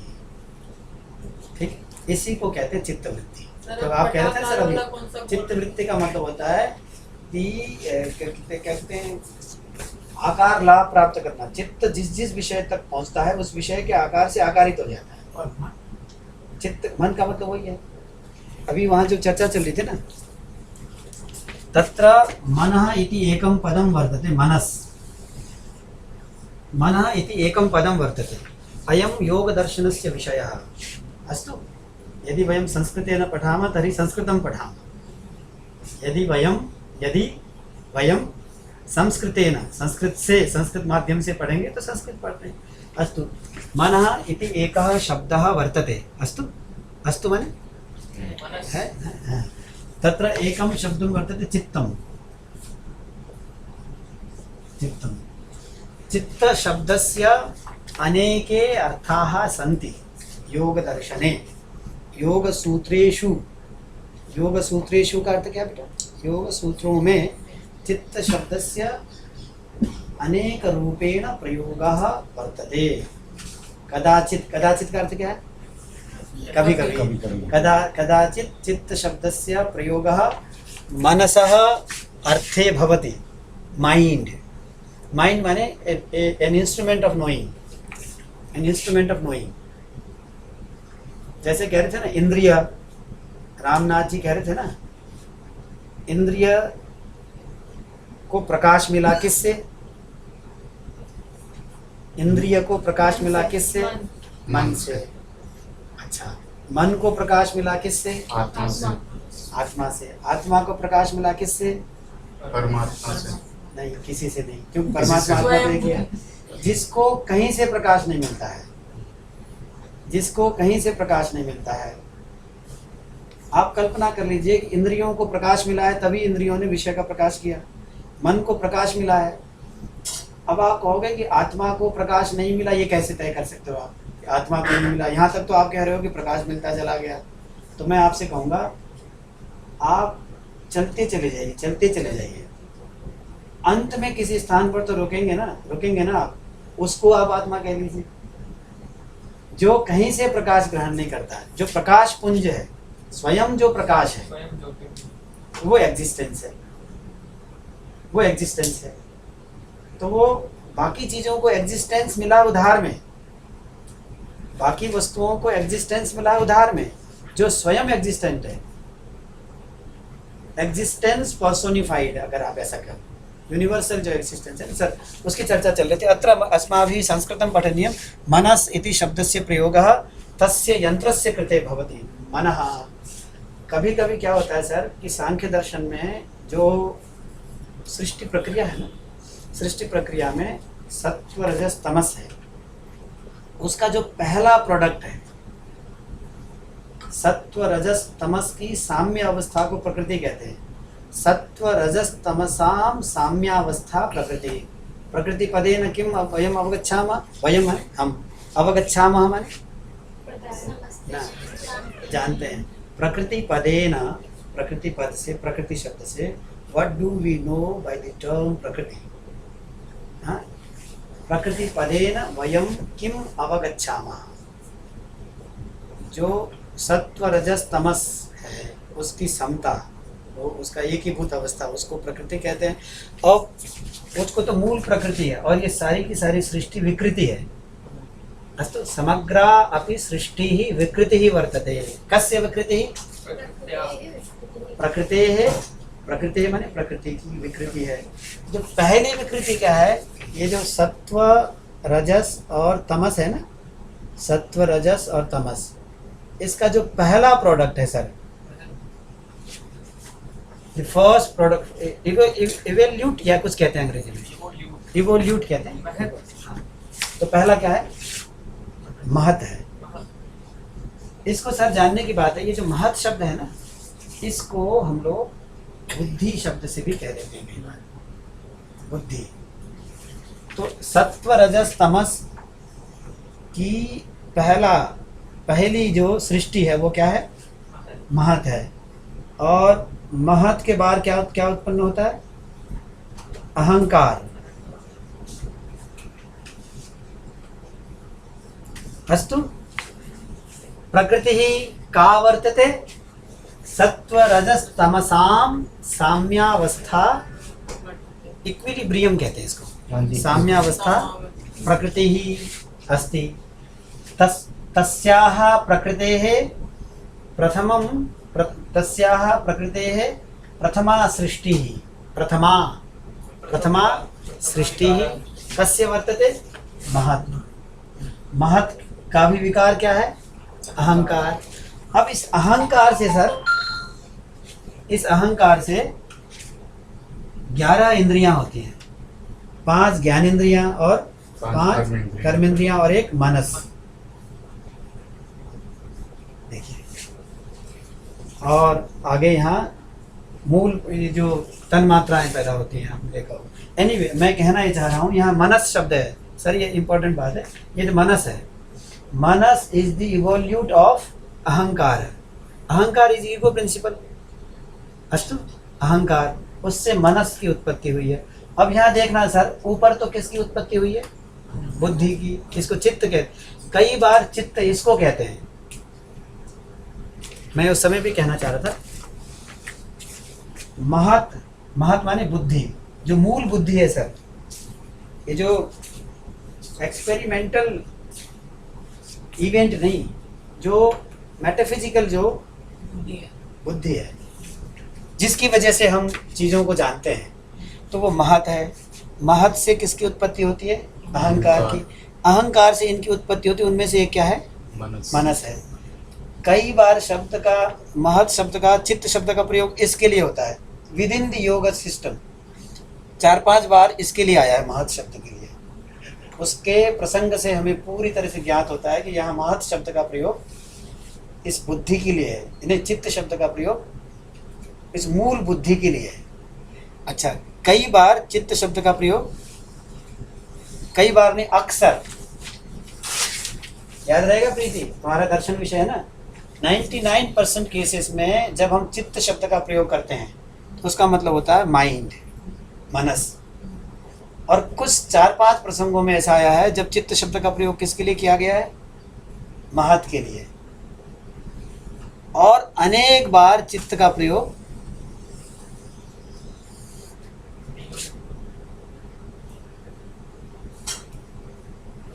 चित्त है। पूजा जी, आपका विषय है योग दर्शने पंचधा। पंचधा का अर्थ क्या हो गया? 5 बार। पंचधा षड्धा वा अहम न जानामि संख्याम। चित्त शब्द से प्रयोग कस्य कृते वर्तते? महतः कृते वर्तते। कृते माने अजय जी देखिए, रामस्य माने राम का। रामस्य कृते का अर्थ क्या है? कृते शब्द है, कृते, राम के लिए। राम के लिए, रामस्य कृते है, रामस्य कृते। इसको एक शब्द में कहना चाहें तो चतुर्थी विभक्ति याद है ना? रामाय। मैं राम के लिए जाऊंगा।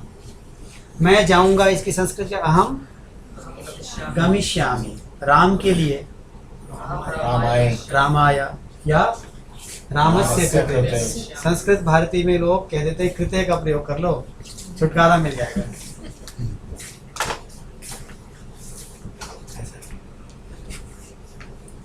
रामस्य कृते, इसलिए सर वो लोग बहुत अच्छा, उन लोगों ने वैज्ञानिक पद्धति अपना रखी है, द्विवचन को खारिज कर देते हैं। पहले सिखाने के लिए द्विवचन का प्रयोग करते ही नहीं है। उसके लिए क्या है? हाँ, उसके लिए क्या आइडिया है? जैसे बालक कहेंगे ना, बालक, हाँ बालक कहेंगे, और इसको 2 बालक कहना हो तो आप बालक द्वयम ऐसा कर देते हैं। अब इसका प्रयोग एक वचन में हो गया, बालक द्वयम गच्छति। गच्छति का प्रयोग सिखा देंगे, बालक द्वयम गच्छति। अच्छा, भवान शब्द का प्रयोग करते ही नहीं है, भवन्तः का करते हैं। सम्मान में वैसे भी बहुवचन बोला जाता है, भवन्तः गच्छन्ति। तो धीरे धीरे 20 दिन में वो लोग संस्कृत का सिंटैक्स बिल्कुल अंदर घुसा देते हैं। उसके बाद आप संस्कृत में फिर सीख लीजिए, कितनी बहुत जल्दी। आप ये कहते तीनों के लिए करते हैं इकट्ठे, तो can you give some example? जैसे एक आइडिया ये है, जैसे sir I am knowing the pot, तो उसमें जब आप किसी वस्तु को जानते हैं ना, तो आई एम कह रहे हैं ना, तो आपको अहंकार आ गया, अहंकार तो है ना आपको, you have the sense of Iness. हाँ, कितना अच्छा शब्द, आईनेस, अहंकार है। और मन तो इंस्ट्रूमेंट है जानने का, तो मन भी इन्वॉल्व है, मैं भी इन्वॉल्व हूँ, और जो बुद्धि बनती है ना, आकार बनता है, घटाकाराकारिता बुद्धि कह रहा हूँ, तो ये महत है। तो तीनों के लिए कई बार उस शब्द का, ये बहुत विवाद का विषय है, बार बार बात चलती है। सर फिर चित्त वृत्ति शब्द क्या है? मैंने आपको बताया ना, नॉलेज प्रोसेस। चित्त किसी वस्तु तक जाता है और उसके आकार से आकारित हो जाता है, जो मतलब वो वृत्ति है। वो वृत्ति है। उसके बाद मुझे उस वस्तु का ज्ञान होता है। वस्तु के ज्ञान में वस्तुनः ज्ञाने तत्र प्रक्रिया भवति। प्रथमतः चित्तं वस्तु प्रति गच्छति, तस्य वस्तुनः आकारेण चित्तम् आकारितं भवति, उसी को कहते हैं चित्तवृत्ति।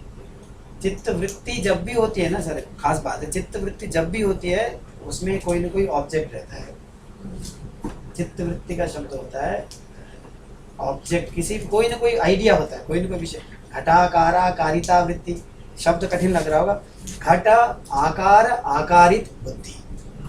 तो ये क्या बोला था आपने? पटाकार, पट कहते हैं इसको। आप ये जो कपड़ा है ना, इसको घट, पहले घड़ा रहता था गुरु जी के सामने, और कपड़े तो सभी पहने हुए होते थे, और दोनों को सुनने में भी अच्छा लगता। घट और पट कहते थे, सारा संस्कृत साहित्य घट पट है। उदाहरण तो बहुत कम होते बोला थे। था सर आपने, हाँ? श्लोक करके तो पटाकार। नहीं, वो तो मैं अपनी ओर से शब्द बना के बोल रहा हूँ। घट के आकार से आकारित होना। अभी आप आजकल मोबाइल होता है, मोबाइल के आकार से आकारित होना। आप ये देखिए कि आप सामने रखे हुए मोबाइल को जानते कैसे हैं? होता क्या होगा उस प्रक्रिया में, क्या होता होगा? मेरी आंखों का संपर्क किससे होता है? मोबाइल से होता है, ठीक है ना। आंखों का संपर्क इधर के उधर तो मोबाइल के साथ है, और इधर किसके साथ है? मन के साथ। मन के साथ है, और मन का आत्मा के साथ है। तो इसका मतलब the external entity gets connected with the eyes, and eyes gets connected with the mind. Eyes do not always get connected with the mind. You are seeing things, but you are not seeing things, because your mind is not involved. Once your mind is connected with your sense organs, only then you know the objects. Otherwise, you are simply unaware of the objects. Hearing without listening was song. Things are there around you, and you are not aware of them. Why? Mind is not. आप देखिए, आप भीड़ में जब जा रहे होते हैं ना, तो आप एक व्यक्ति आता हुआ दिखाई दे रहा है आपको, उसको तुरंत आप पहचान लेते हैं, because your mind is getting connected with your mind, eyes. Only then you are knowing the presence of a particular person. Otherwise भीड़ इज, वहाँ जो उन सबको हम कहाँ जानते हैं? जंगल में आप जा रहे हैं, जंगल में से बहुत सारे पेड़ हैं, उनमें से एक विशेष पेड़ पर आपकी दृष्टि चली गई, उस पर विचार करने लग गए। तो इसका मतलब किसी भी वस्तु को हम जब तब जानते हैं, तो किसी भी वस्तु के विषय में हमें ज्ञान तब होता है जब उस वस्तु के साथ मेरे इंद्रियों का संपर्क होता है, मेरे मन का संपर्क होता है, और मेरा मन संपर्क में आने के पश्चात उसके आकार से आकारित हो जाता है। उसके बाद प्रोसेस यह है, मन वस्तु के आकार से आकारित होना पहला स्टेप, ठीक है सर, इसको वृत्ति कहते हैं। ये चित्त धातु कौन सी? चिति संज्ञाने धातु है ना, चिति संज्ञाने, संज्ञान करना। चिति का अर्थ, चिति संज्ञान एक धातु है, और उसका अर्थ होता है जानना, जानना। चिति संज्ञान है, जिससे हम संज्ञान प्राप्त करते, जिससे हम जानते हैं। इंस्ट्रूमेंट ऑफ नोइंग वो चित्त है। इसीलिए तो कहते हैं सर, दुनिया में दो चीज़ें हैं, एक तो पुरुष तत्व है, जो आत्म तत्व है, और एक प्रकृति है। प्रकृति का मूल ये है ना।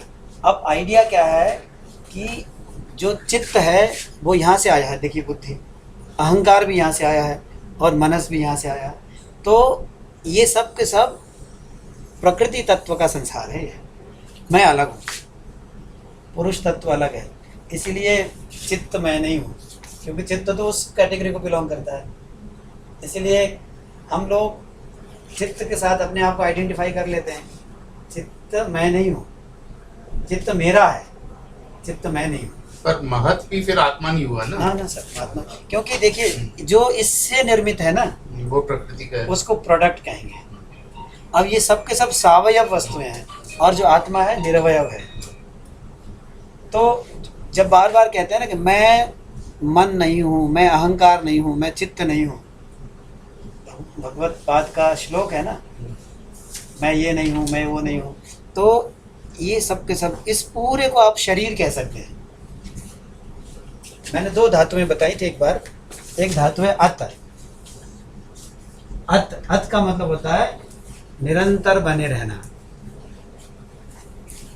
अत, तो इसलिए आत्मा शब्द का अर्थ क्या है? अतति माने निरंतरम गच्छति। आत्मा शब्द का लिटरल मीनिंग है दी एवरलास्टिंग वन। लिटरल मीनिंग है सर, दी एवरलास्टिंग वन, दी एंड्यूरिंग वन, ऐसा कुछ शब्द होता है, एंड्योर करना। हाँ, उसको कहते हैं जो लास्टिंग है, जो कभी संस्कृत में लिटरल मीनिंग है सर अतति। definition दी हुई आत्मा की। जी? संस्कृत में कोई शब्द बना आत्मा क्या है? हाँ, भगवत शंकराचार्य ने 3-4 व्युत्पत्तियां दी हैं। एक तो आपनोति, जो सब जगह व्याप्त है, वो आत्मा है। दूसरा जिसकी बात बार बार करते हैं, अत धातु का अर्थ होता है, लिख लें, बल्कि ये तो आपका विषय है सब। अत सातत्य गमन है। अत का अर्थ है सातत्य गमन। सातत्य गमन किसे कहते हैं? हाँ, गोइंग कॉन्टिन्यूअसली, गोइंग कॉन्टिन्यूअसली जिसको कहते हैं, जो लास्टिंग एंटिटी है ना, जो कभी नहीं समाप्त होता है। सर अत से आत्मा कैसे बना? वो तो व्याकरण का प्रोसेस। अत धातु है और एक प्रत्यय होता है मनिन, मनिन, और इससे आत्मा शब्द बनता है, व्याकरण की प्रक्रिया। और इसका अर्थ होता है अतति निरंतरम गच्छति इति आत्मा। कौन सा प्रत्यय होता है? मनिन, मनिन, मनिन, कौन सा प्रत्यय है? ये जो कर्ता अर्थ मतलब जो आइडिया ऑफ एजेंटहुड बताने के लिए ना मनिन प्रत्यय होता है। जैसे भी अक प्रत्यय होता है, जैसे पाचक माने पकाने वाला, हाँ, और धावक माने दौड़ने वाला। इसी तरह से उसी अर्थ में मनिन प्रत्यय होता है। आत्मा माने निरंतर रहने वाला, वाला अर्थ जो है ना आप कह रहे हैं। तो आत्मा शब्द का लिटरल मीनिंग है निरंतर बने रहने वाला आत्मा। दुनिया में 2 ही तरह के तत्व हैं, एक निरंतर बने रहने वाला और समाप्त होने वाला। तो आत्मा के अतिरिक्त जो कुछ भी है वो सब अनात्मा है। अनात्मा जो आत्मा नहीं है, अदर देन आत्मा, अदर देन आत्मा ये है। वो प्रोड्यूस होगा, डिस्ट्रॉय होगा। हाँ, that which has a beginning point and that which has an end point. और जो अनंत है वो आत्मा। अनादि निधन, अनादि अनंत। आत्मा है, पुरुष पुरुष आत्मा है, और प्रकृति अनात्मा। प्रकृति अनात्मा है, मतलब आत्मा नहीं है, अदर देन आत्मा। लेकिन इसमें तो प्रकृति भी नित्य है। सांख्य में प्रकृति भी नित्य है। सांख्य में और वेदांत में अंतर है सर। सांख्य में प्रकृति has its own existence, independent entity है। प्रकृति इंडिपेंडेंट एंटिटी है पुरुष से, पुरुष अलग है और प्रकृति अलग है। योग दर्शन और सांख्य दर्शन एक ही दर्शन है। दोनों की प्रक्रिया क्या है, ध्यान की, बहुत इंटरेस्टिंग है। सांख्य और योग में योग के द्वारा यह प्रयास किया जाता है कि पुरुष और प्रकृति में जो ऐक्य भाव उत्पन्न होगा है, बिकॉज आइडेंटिटी हो गई है प्रकृति और पुरुष के बीच में, घालमेल हो गया। पुरुष को पता ही नहीं चलता कि मैं कौन सा हूँ, इनमें से मैं कौन सा हूँ। तो उसको प्रकृति को अलग करके बताना होता है, ये रही प्रकृति, ये रहे तुम। तो कहते हैं योग होता है वियोग, पुम प्रकृत्योर वियोगेपि योग इत्यभिधीयते। पुरुष और प्रकृति का योग वियोग होता है वास्तव में, उसको विवेक कहते हैं। विवेक माने अलग अलग होना। जब अलग अलग होता है तो पुरुष फ्री हो जाता है, पुरुष का कैवल्य होने का मतलब ही होता है वो केवल हो गया, क्योंकि अभी वो दो हो गया था। हम अकेले ही मजे में थे, मुझे आप किस लिए मिल गए कहते हैं ना। तो केवलता का भास, अलोननेस। क्योंकि पिछली बार पता नहीं इस क्लास में या किसी क्लास में बता रहा था सर, एक बहुत अच्छी किताब पढ़ी सांख्य पर, किसी अंग्रेज लेखक ने लिखा, उसका टाइटल बहुत मजेदार था। टाइटल ये था, from aloneness to aloneness, from aloneness to aloneness. क्योंकि हम क्या थे, पुरुष थे, किसके संपर्क में आए, प्रकृति के, फिर हम द्वैत हो गया, हम मिश्रित हो गए। अब योग प्रक्रिया के द्वारा फिर से हम मुक्त हो गए, तो फिर से अकेले हो गए। कैवल्य माने अकेले होना, समस्या जुड़ने में। और योग में, इसमें वेदांत में क्या है, अभी बात चली थी ना कि पुरुष तत्व पृथक है और प्रकृति तत्व पृथक है। पुरुष तत्वं पृथक अस्ति, प्रकृति तत्वं च पृथक अस्ति। किम भवति, अविद्यावशात्। अविद्यावशात् का अर्थ क्या है, अविद्या के कारण। अविद्यावशात् तयोः संयोगः भवति।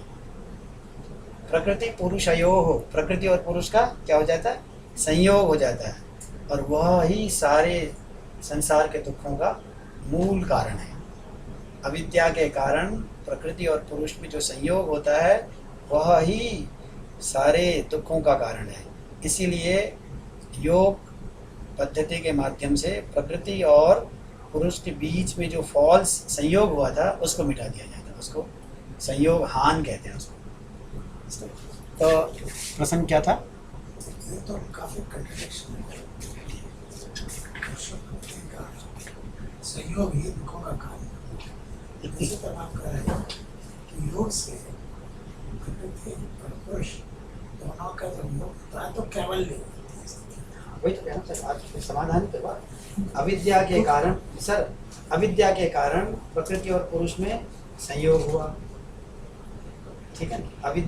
अविद्यायाः कारणात् प्रकृति पुरुषयोः संयोगः भवति। अस्तु, भवति माने होता है। अच्छा, अविद्या के कारण संयोग हुआ तो अविद्या हटेगी तो संयोग भी हटेगा। हमारे यहाँ यह है, कारण के नाश से कार्य का नाश अपने आप ही होता चला जाता। अविद्या की वजह से संयोग दिख रहा था।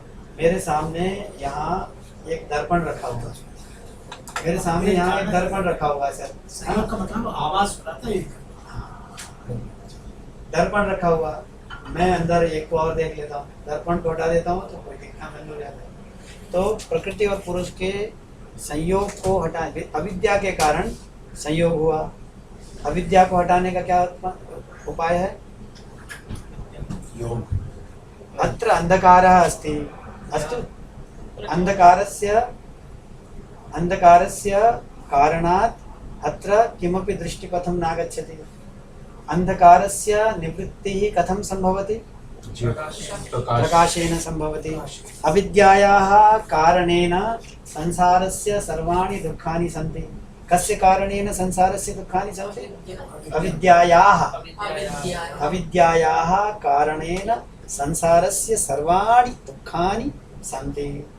एवं तावत् अविद्या निवृत्तिः यदि भूयात्, यदि अविद्या की निवृत्ति हो जाए तो तदा संसारस्य, अविद्या संसार दुःखानां मध्ये कार्य कारण संबंधः वर्तते। अविद्या कारणं संसारस्य समग्राणि दुःखानि च कार्यम्। कार्यस्य निवृत्तिः कदा भवति, यदा कारणस्य निवृत्तिः भवति। अविद्या यदि कारणं वर्तते, अविद्या यदि कारणं वर्तते तर्हि तस्य कारणस्य निवृत्तिः केन संभवति, विद्यया, है ना। तो विद्या क्या है, वही योग विद्या है। विद्यया अविद्यायाः निवृत्तिर्भवति। अस्तु, विद्यया, जो विद्या शब्द है ना उसका तृतीया का एक वचन है सर। विद्या से, लता से, इसका क्या होगा, लतया, ठीक है ना। बालिका से बालिकाया, विद्या से विद्यया। विद्यया अविद्यायाः, कहाँ का रूप है, षष्ठी का। अविद्या की निवृत्ति ही भवति। अस्तु, यदि अविद्यायाः निवृत्ति भवति तर्हि अविद्यायाः कार्यस्य अपि निवृत्तिः भवति। अविद्यायाः कार्यं किं वर्तते? अयं संसारः। अयं संसारः एव सुख दुःख मोहात्मकः वर्तते। अयं संसारः सुख दुःख मोहात्मकः वर्तते। तस्मात् अविद्या, इसलिए सारे प्रयास किसके लिए हैं? विद्या के लिए है। सर बहिर्मुखी रूप चित्त वृत्ति को अंतर्मुखी किया कैसे जाए? साधन पूजायाः प्रश्नः वर्तते, चित्तं बहिर्मुखी वर्तते। चित्तं किं वर्तते? बहिर्मुखी वर्तते। तत् बहिर्मुखी चित्तं कथम अंतर्मुखी करणीयम्? आंखें बंद रखिए, क्योंकि आंख जो है ना आपको बाहर ले जाती है। सिर्फ आंख नहीं, कान भी बंद करना हाँ सर, की सेंस ऑर्गन्स, आंख is representing the sense organs. इसीलिए प्रत्यक्ष शब्द कहते हैं। प्रत्यक्ष का मतलब होता है अक्ष, अक्ष का मतलब आंख होता है, अक्ष का मतलब इंद्रिय, सेंस ऑर्गन्स।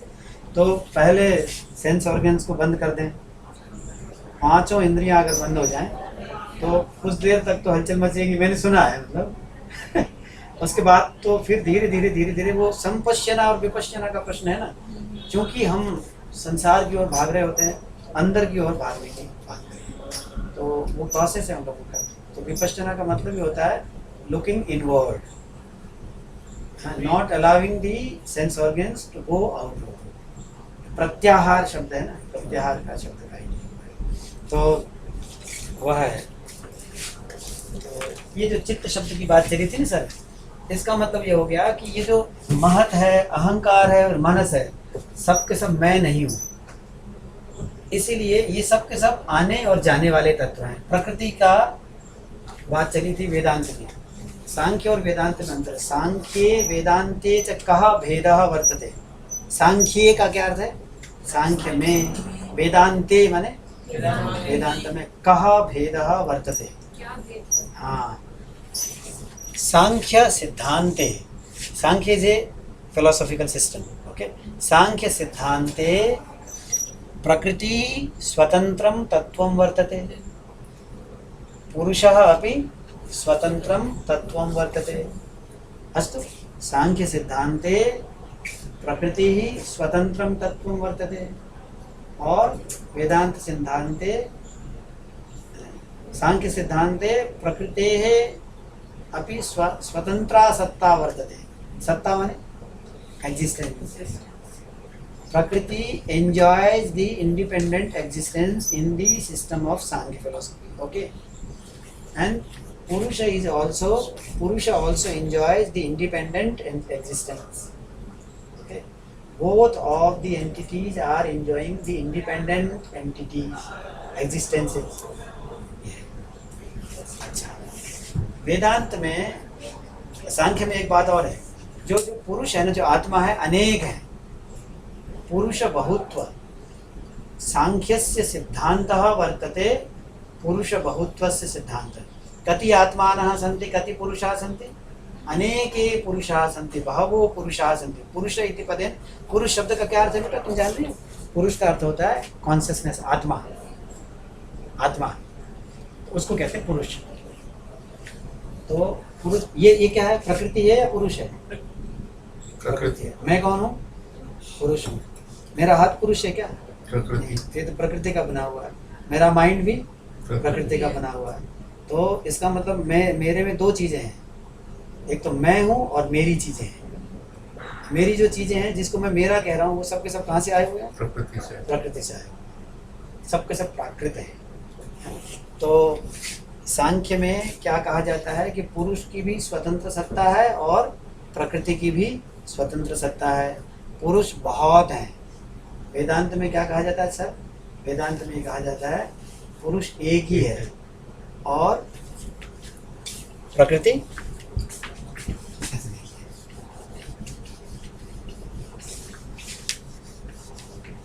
इसको समझने के लिए इसको ऐसे समझिए।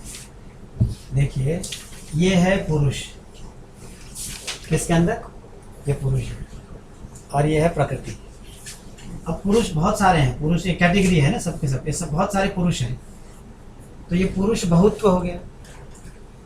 लेकिन बहुत होते हुए भी एक ही है। नहीं, सांख्य में एक नहीं है, सांख्य में तो सांख्य तो मतलब द्वैत है, तो एक पुरुष तो मतलब मेन पुरुष। सर फिलोसफी में वैसे ही पुरुष पढ़ते का हैं। अर्थ होता है सेट ऑफ, एक पुरुष माने एक वर्ग है। इस तरह से अगर उसको पुरुष को बहुत कर देंगे तो उसके कंपैरिजन में प्रकृति भी बहुत हो बहुत हो जाएगी। जाएंगे। सर पता है जो आप कोई कह रहे हैं दिक्कत पुरुष- नहीं है। सर आप जो कह रहे हैं संस्कृत में कोई वो होगा, सांख्य में कोई श्लोक कि पुरुष बहुत है। हाँ, बहुत प्रसिद्ध श्लोक, पुरुष बहुत कम है ना। बहुत अच्छा लगता है कि आप संस्कृत में जब पढ़ाते हैं ना कॉन्सेप्ट वाइज, हम लोग वैसे नहीं पढ़ते, हमें बस पढ़ा दिया गया कि हाँ पुरुष एक है। संस्कृत में उसमें सांख्य में एक ही पुरुष है, एक पुरुष है एक प्रकृति है, तो द्वैत है। ऐसे नहीं पढ़ाया जाता कि बहुत सारे पुरुष हैं। वहाँ द्वैत का मतलब होता है कि अद्वैत के अतिरिक्त जो कुछ भी है ना उसको द्वैत कहते हैं। देखिए, मैं उस दिन भी बता रहा था ना, एक तो होता है एक, और जो अन एक होता है ना, जो एक नहीं होता है उसको क्या कह देते हैं? जो एक नहीं होता है, एक के अंदर 2 3 4 5 सबके सब अन एक है, अदर देन एक। अनेक का अर्थ क्या है? अदर देन एक। तो अदर देन एक तो 2 भी है, 3 भी है, 4 भी है, इसी को द्वैत कह देते हैं।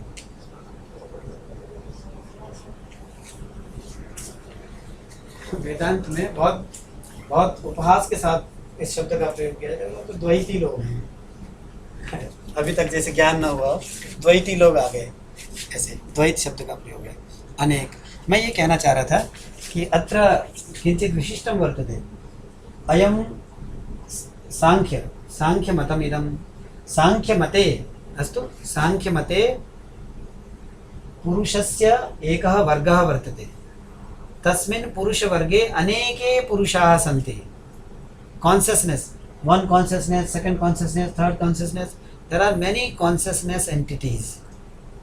All those consciousness entities can be put together in a group. तो पुरुष ग्रुप एंड प्रकृति ग्रुप है ना। तो ये इंडिपेंडेंट है और ये इंडिपेंडेंट है, दोनों। पुरुषस्य स्वतंत्रा सत्ता वर्तते, प्रकृति अपि स्वतंत्रा सत्ता वर्तते। अब वेदांत में क्या है? और सर लेकिन यहाँ पे ये कॉन्शियस है और ये जो है प्रकृति है अनकॉन्शियस है, जड़ है। जड़ है, ये चेतन है और ये जड़ जड़ है। चेतन भी क्या है? चैतन्य है ये, और ये जड़ है। अब ये सर क्या है? वेदांत है। वेदांत में बस एक ही अस्तित्व है, बस कॉन्शियसनेस है। कॉन्शियसनेस के अंदर कौन है? ये प्रकृति है। ठीक है, ये देखिए, ये सांख्य है, 2 अलग अलग वर्ग हैं, प्रकृति वर्ग और पुरुष वर्ग। वेदांत में क्या है? वेदांत में केवल चैतन्य का अस्तित्व है, ब्रह्म का अस्तित्व है। और यह जो माया है ना, जिसको मैंने इस गोले में किया है, वो किसके अंदर आ जाता है? कॉन्शियसनेस के अंदर है। तो माया उसकी एक शक्ति है। अच्छा, एक बात बताएं हम, एक होता है थिंकर, एक क्या होता है? थिंकर, और एक होता है thinking. Is thinking different from the thinker? No. According to Parmenides also. इसी तरह से विचारः विचारकस्य, मतलब विचार जो है विचारक के अंदर है, विचार विचारक के अंदर है। विचार तो एक शक्ति का नाम है। ऐसे ही जो ये माया है ना, जिसको प्रकृति कहते थे, इदम प्रकृति तत्वम वर्तते, ब्रह्मणः अंतः वर्तते इदम प्रकृति तत्व। ब्रह्म की ये जो माया है, ये जो प्रकृति है, ब्रह्म की शक्ति है। तो ब्रह्म की शक्ति ब्रह्म में है। जैसे थिंकिंग किस में है? थिंकर में है। तो ब्रह्म की शक्ति ब्रह्म में है, इसलिए अद्वैत है ये। क्योंकि इसकी स्वतंत्र सत्ता नहीं है। इसकी सत्ता किसकी वजह से है? The existence of the thinking idea comes under the existence of the thinker only. तो अगर आप कहोगे कि थिंकर और थिंकिंग में से किसको आप प्रमुख मानेंगे? थिंकर है। तो थिंकर के अंदर ही थिंकिंग है। आपको ये कहने के लिए कि ये रहा थिंकर, ये रही थिंकिंग, ऐसे थोड़ी कह सकते हैं। थिंकिंग तो थिंकर के अंदर है। इसी तरह से सारी की सारी प्रकृति शक्ति पुरुष के अंदर है। इसलिए इसको आप क्या कह देते हैं? अद्वैत है, केवल ब्रह्म है। तो कौन सा सही है? दोनों सही अपनी जगह। तो इसका पता लगता ही बता देंगे। लेकिन इसमें सांख्य वाला ज्यादा बेटर लगता है। अब इसको लेकर के तो बहुत ज्यादा विवाद जैसे है। अगर जैसे प्रकृति अगर उसको संसार या दुख के रूप में ले, तो दुख को ब्रह्म का ही हिस्सा मानना है, तो मतलब जो ब्रह्म जो सच्चिदानंद है उससे दुख कैसे निकलता है? उसके लिए उसके कारण उसको अलग करना ही पड़ेगा। रज्जु सर्प वाला तो उदाहरण माया जो है ब्रह्म में कैसे हो सकता है? देखिए एक तो जो माया है वो ना, अंदर अगर कर दिया ना तो अंदर तो हो गई। दो तरह की है। वो तो हम सोच रहे हैं। टाइम भी हो गया। तो अगर अंदर कर एक दिया बात तो है अंदर नहीं हो सकता। अजय जी, एक तो ना माया की जो बात करते हैं ना, माया के मैं ऐसा कहने लगा हूँ अपने विद्यार्थियों से, माया के दो एस्पेक्ट है। एक तो मेटाफिजिकल माया है और एक फंक्शनल माया है। मेटाफिजिकल माया का मतलब जो तत्व है ना उसमें, वो अज्ञान भी ब्रह्म के अंदर। ब्रह्म का मतलब क्या है? अस्तित्व। ब्रह्म का मतलब है अस्तित्व, जिसको रियलिटी, जिसको ट्रुथ कह रहे थे ना। ट्रुथ कॉन्शियस है। ट्रुथ क्या है? कॉन्शियसनेस है। अगर ट्रुथ जो है कॉन्शियसनेस है, तो उस कॉन्शियसनेस ट्रुथ के अंतर्गत सब कुछ है। उसी के अंतर्गत अज्ञान भी है। अहम जानामी के रूप में प्रतीति होती है ना मुझे, अहम जानामी के रूप में मुझे प्रतीतियाँ होती रहती हैं। अहम न जानामी के रूप में भी प्रतीतियाँ होती रहती हैं। तो न जानामी के रूप में प्रतीति क्या होती है? उसका भी तो कोई मूल उद्गम होगा ना। उसका उद्गम क्या है? उसी ब्रह्म में ही है वो न जानना। तो ब्रह्म अपने अंदर विद्यमान माया शक्ति का प्रयोग करके संसार का निर्माण रखता है। तो ये जो इसको हम क्री धातु से रिप्रेजेंट करते हैं। क्री, यह है करोति और यह है जानाति। करोति, तो ये क्री धातु का विषय है। ये सारे के सारे जो कुछ भी सृष्टि होती है ना, वो यहाँ से होती है। तो ब्रह्म सृष्टि करने के लिए अपने अंदर ही विद्यमान माया शक्ति का प्रयोग करता है। जैसे आपको एग्जाम्पल याद होगा ना, जैसे ब्रह्म जो है अभिन्न निमित्त उपादान कारण है। अभिन्न निमित्त उपादान कारण कहते हैं। किसी भी वस्तु को जब बनाया जाता है तो उसमें तीन तत्व होते हैं। एक तो निमित्त कारण होता है और एक उपादान कारण होता है, और एक अभी दो ही समझ लें। एक निमित्त कारण, जैसे अब कुंभकार है, कुंभकार समझते हैं? तो पॉट मेकर, कुंभकार क्या बनाता है? कुंभ बनाता है। तो कुंभकार कुंभ की सृष्टि कैसे करता है? मिट्टी लेता है, तो मिट्टी उपादान कारण है, और कुंभकार उस मिट्टी को एक शेप देने वाला व्यक्तित्व है, वो निमित्त कारण है ना। अब एक निमित्त कारण की आवश्यकता होती है और एक उपादान कारण की आवश्यकता होती है। अब जब ट्रुथ एक ही है, एग्जिस्टेंस एक ही है ब्रह्म, तो ब्रह्म ने इस संसार का निर्माण कैसे किया? तो ब्रह्म के अंदर ही क्या शक्ति है? माया शक्ति है। उस माया शक्ति का प्रयोग करके ब्रह्म ने संसार का निर्माण किया। तो उसका प्रयोग होता है क्या? लूता, एग्जाम्पल में हिंदी में भूल गया उसका क्या, संस्कृत में लूता कहते हैं। मकड़ी है ना, मकड़ी अपने शरीर से ही क्या बनाती है? जाल बनाती है। और उसमें मकड़ी निमित्त कारण भी है और वह उपादान कारण भी है। कुंभकार का उदाहरण अलग है। कुंभकार क्या है? स्वयं तो निमित्त कारण है, उपादान कारण क्या है? सामग्री उसको मिलती है। मकड़ी को कहीं से सामग्री नहीं मिलती है सर, मकड़ी अपने शरीर से ही सामग्री निकालती है। ऐसे ही ब्रह्म अपने में से ही, अपने में विद्यमान माया शक्ति का प्रयोग करके इस संसार का, इसलिए ब्रह्म को माइक कह देते हैं। क्या कहते हैं? माइक कह देते हैं। कंट्राडिक्टरी। हाँ, उस पर चर्चाएं तो बहुत लंबी चौड़ी हुई है ना, पर बेसिक प्रिंसिपल सिद्धांत ये है। तो इन्हीं बात चली थी चित्त, इसलिए उसके अतिरिक्त सांख्य में पुरुष तत्व के अतिरिक्त जो कुछ भी है उसको क्या कह देते हैं? ये अगर आत्मा है तो जो कुछ है उसको अनात्मा। और अनात्मा क्या होता है? आता है और जाता है, पुरुष बना रहता है। इसीलिए जो कुछ भी आए और जाए, जो भिन्न भिन्न रूपों में प्रस्तुत हो, उसको शरीर कहते हैं। शरीर शब्द का अर्थ क्या है? जैसे अत धातु का अर्थ क्या था? इंपॉर्टेंट बात बताना चाह रहे हैं। अत का अर्थ क्या है? निरंतर बने रहने वाला है। और श्री धातु का अर्थ शीर्यते, जो शीर्ण हो जाता है। शीर्ण माने जो समाप्त हो जाता है। शीर्यते इति शरीरम, शीर्यते इति शरीरम। लिख लीजिए इसको ना, आगे इम्पोर्टेंट। शीर्यते इति शरीरम। एक तो अतति, अतति निरंतरम गच्छति, निरंतरम गच्छति इति आत्मा, जो निरंतर बना रहे, जिसका एग्जिस्टेंस कभी समाप्त न हो, त्रिकाला बाधित हो जो वह आत्मा है। और शीर्यते, शीर्यते माने जो शीर्ण हो जाता है, इति शरीरम।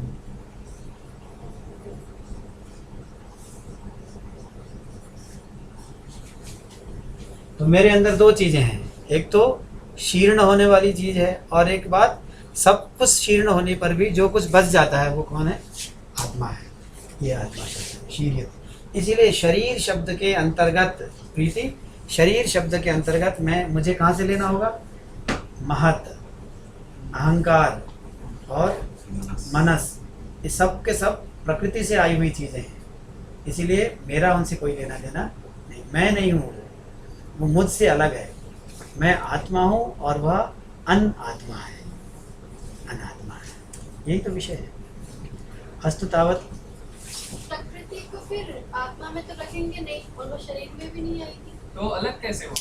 जैसे हमें अलग करना है और जो वेदांतिक पिक्चर बन रहा है कि उसमें एक ही है, तो वो असंग और कैसे होगा जब तक उसको अलग नहीं मानेंगे? असंग का मतलब होता है वो उसी में है ना विद्यमान। असंग का मतलब होता है, संग कब होता है? जब दो होते हैं। संग तब होता है जब द्वैत होता है।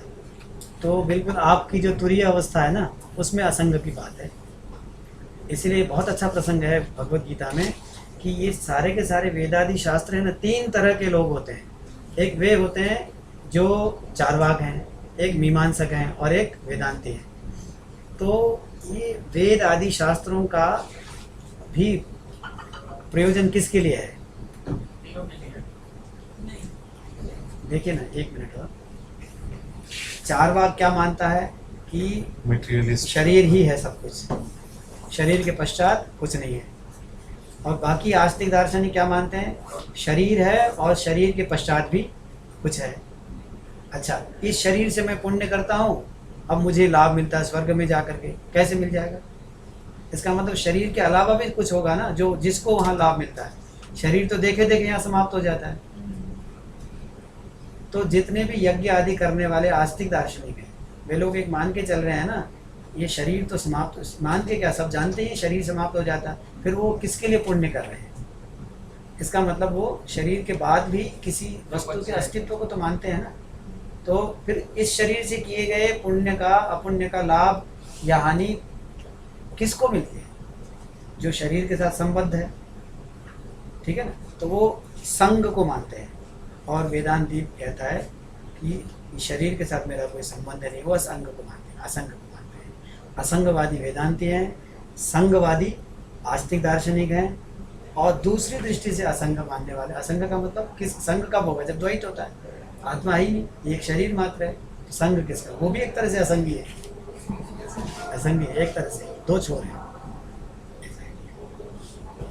तो अयमेव समयः अस्माकं समाप्तेः करणस्य। अस्तु तावत् प्रार्थनया समाप्तिं कुर्मः, प्रार्थनां तावत् कुर्मः।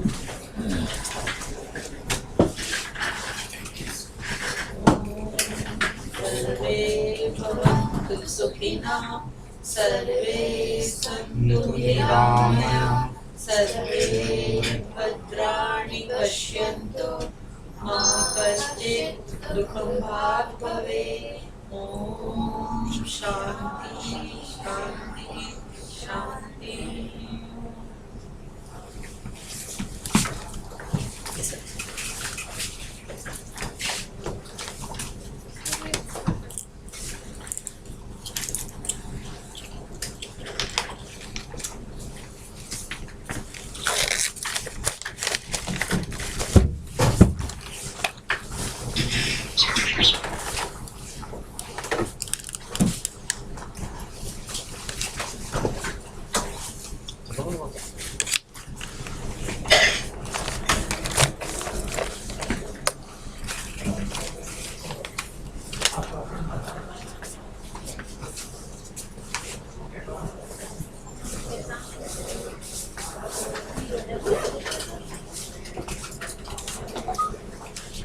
आपके तो मेरे यहाँ थोड़ी तबीयत गड़बड़ चल रही है, अभी भी गड़बड़ है। मैं पहले सोचा था नहीं आऊँगा, स्टमक इन्फेक्शन काफ़ी हुआ है और उसने बहुत स्ट्रॉन्ग एंटीबायोटिक दिया है।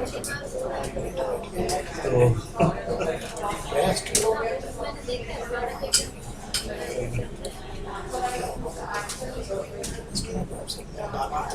नहीं, सम इन्फेक्शन, पेन हो रहा था स्टमक में और कुछ दिनों से चल रहा था, तो थोड़ा बढ़ गया। फिर मैं 3 दिन पहले डॉक्टर के पास गया था।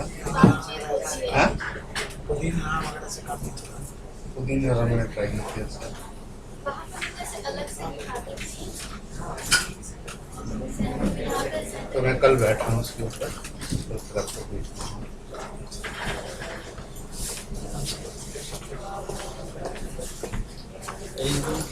देखिए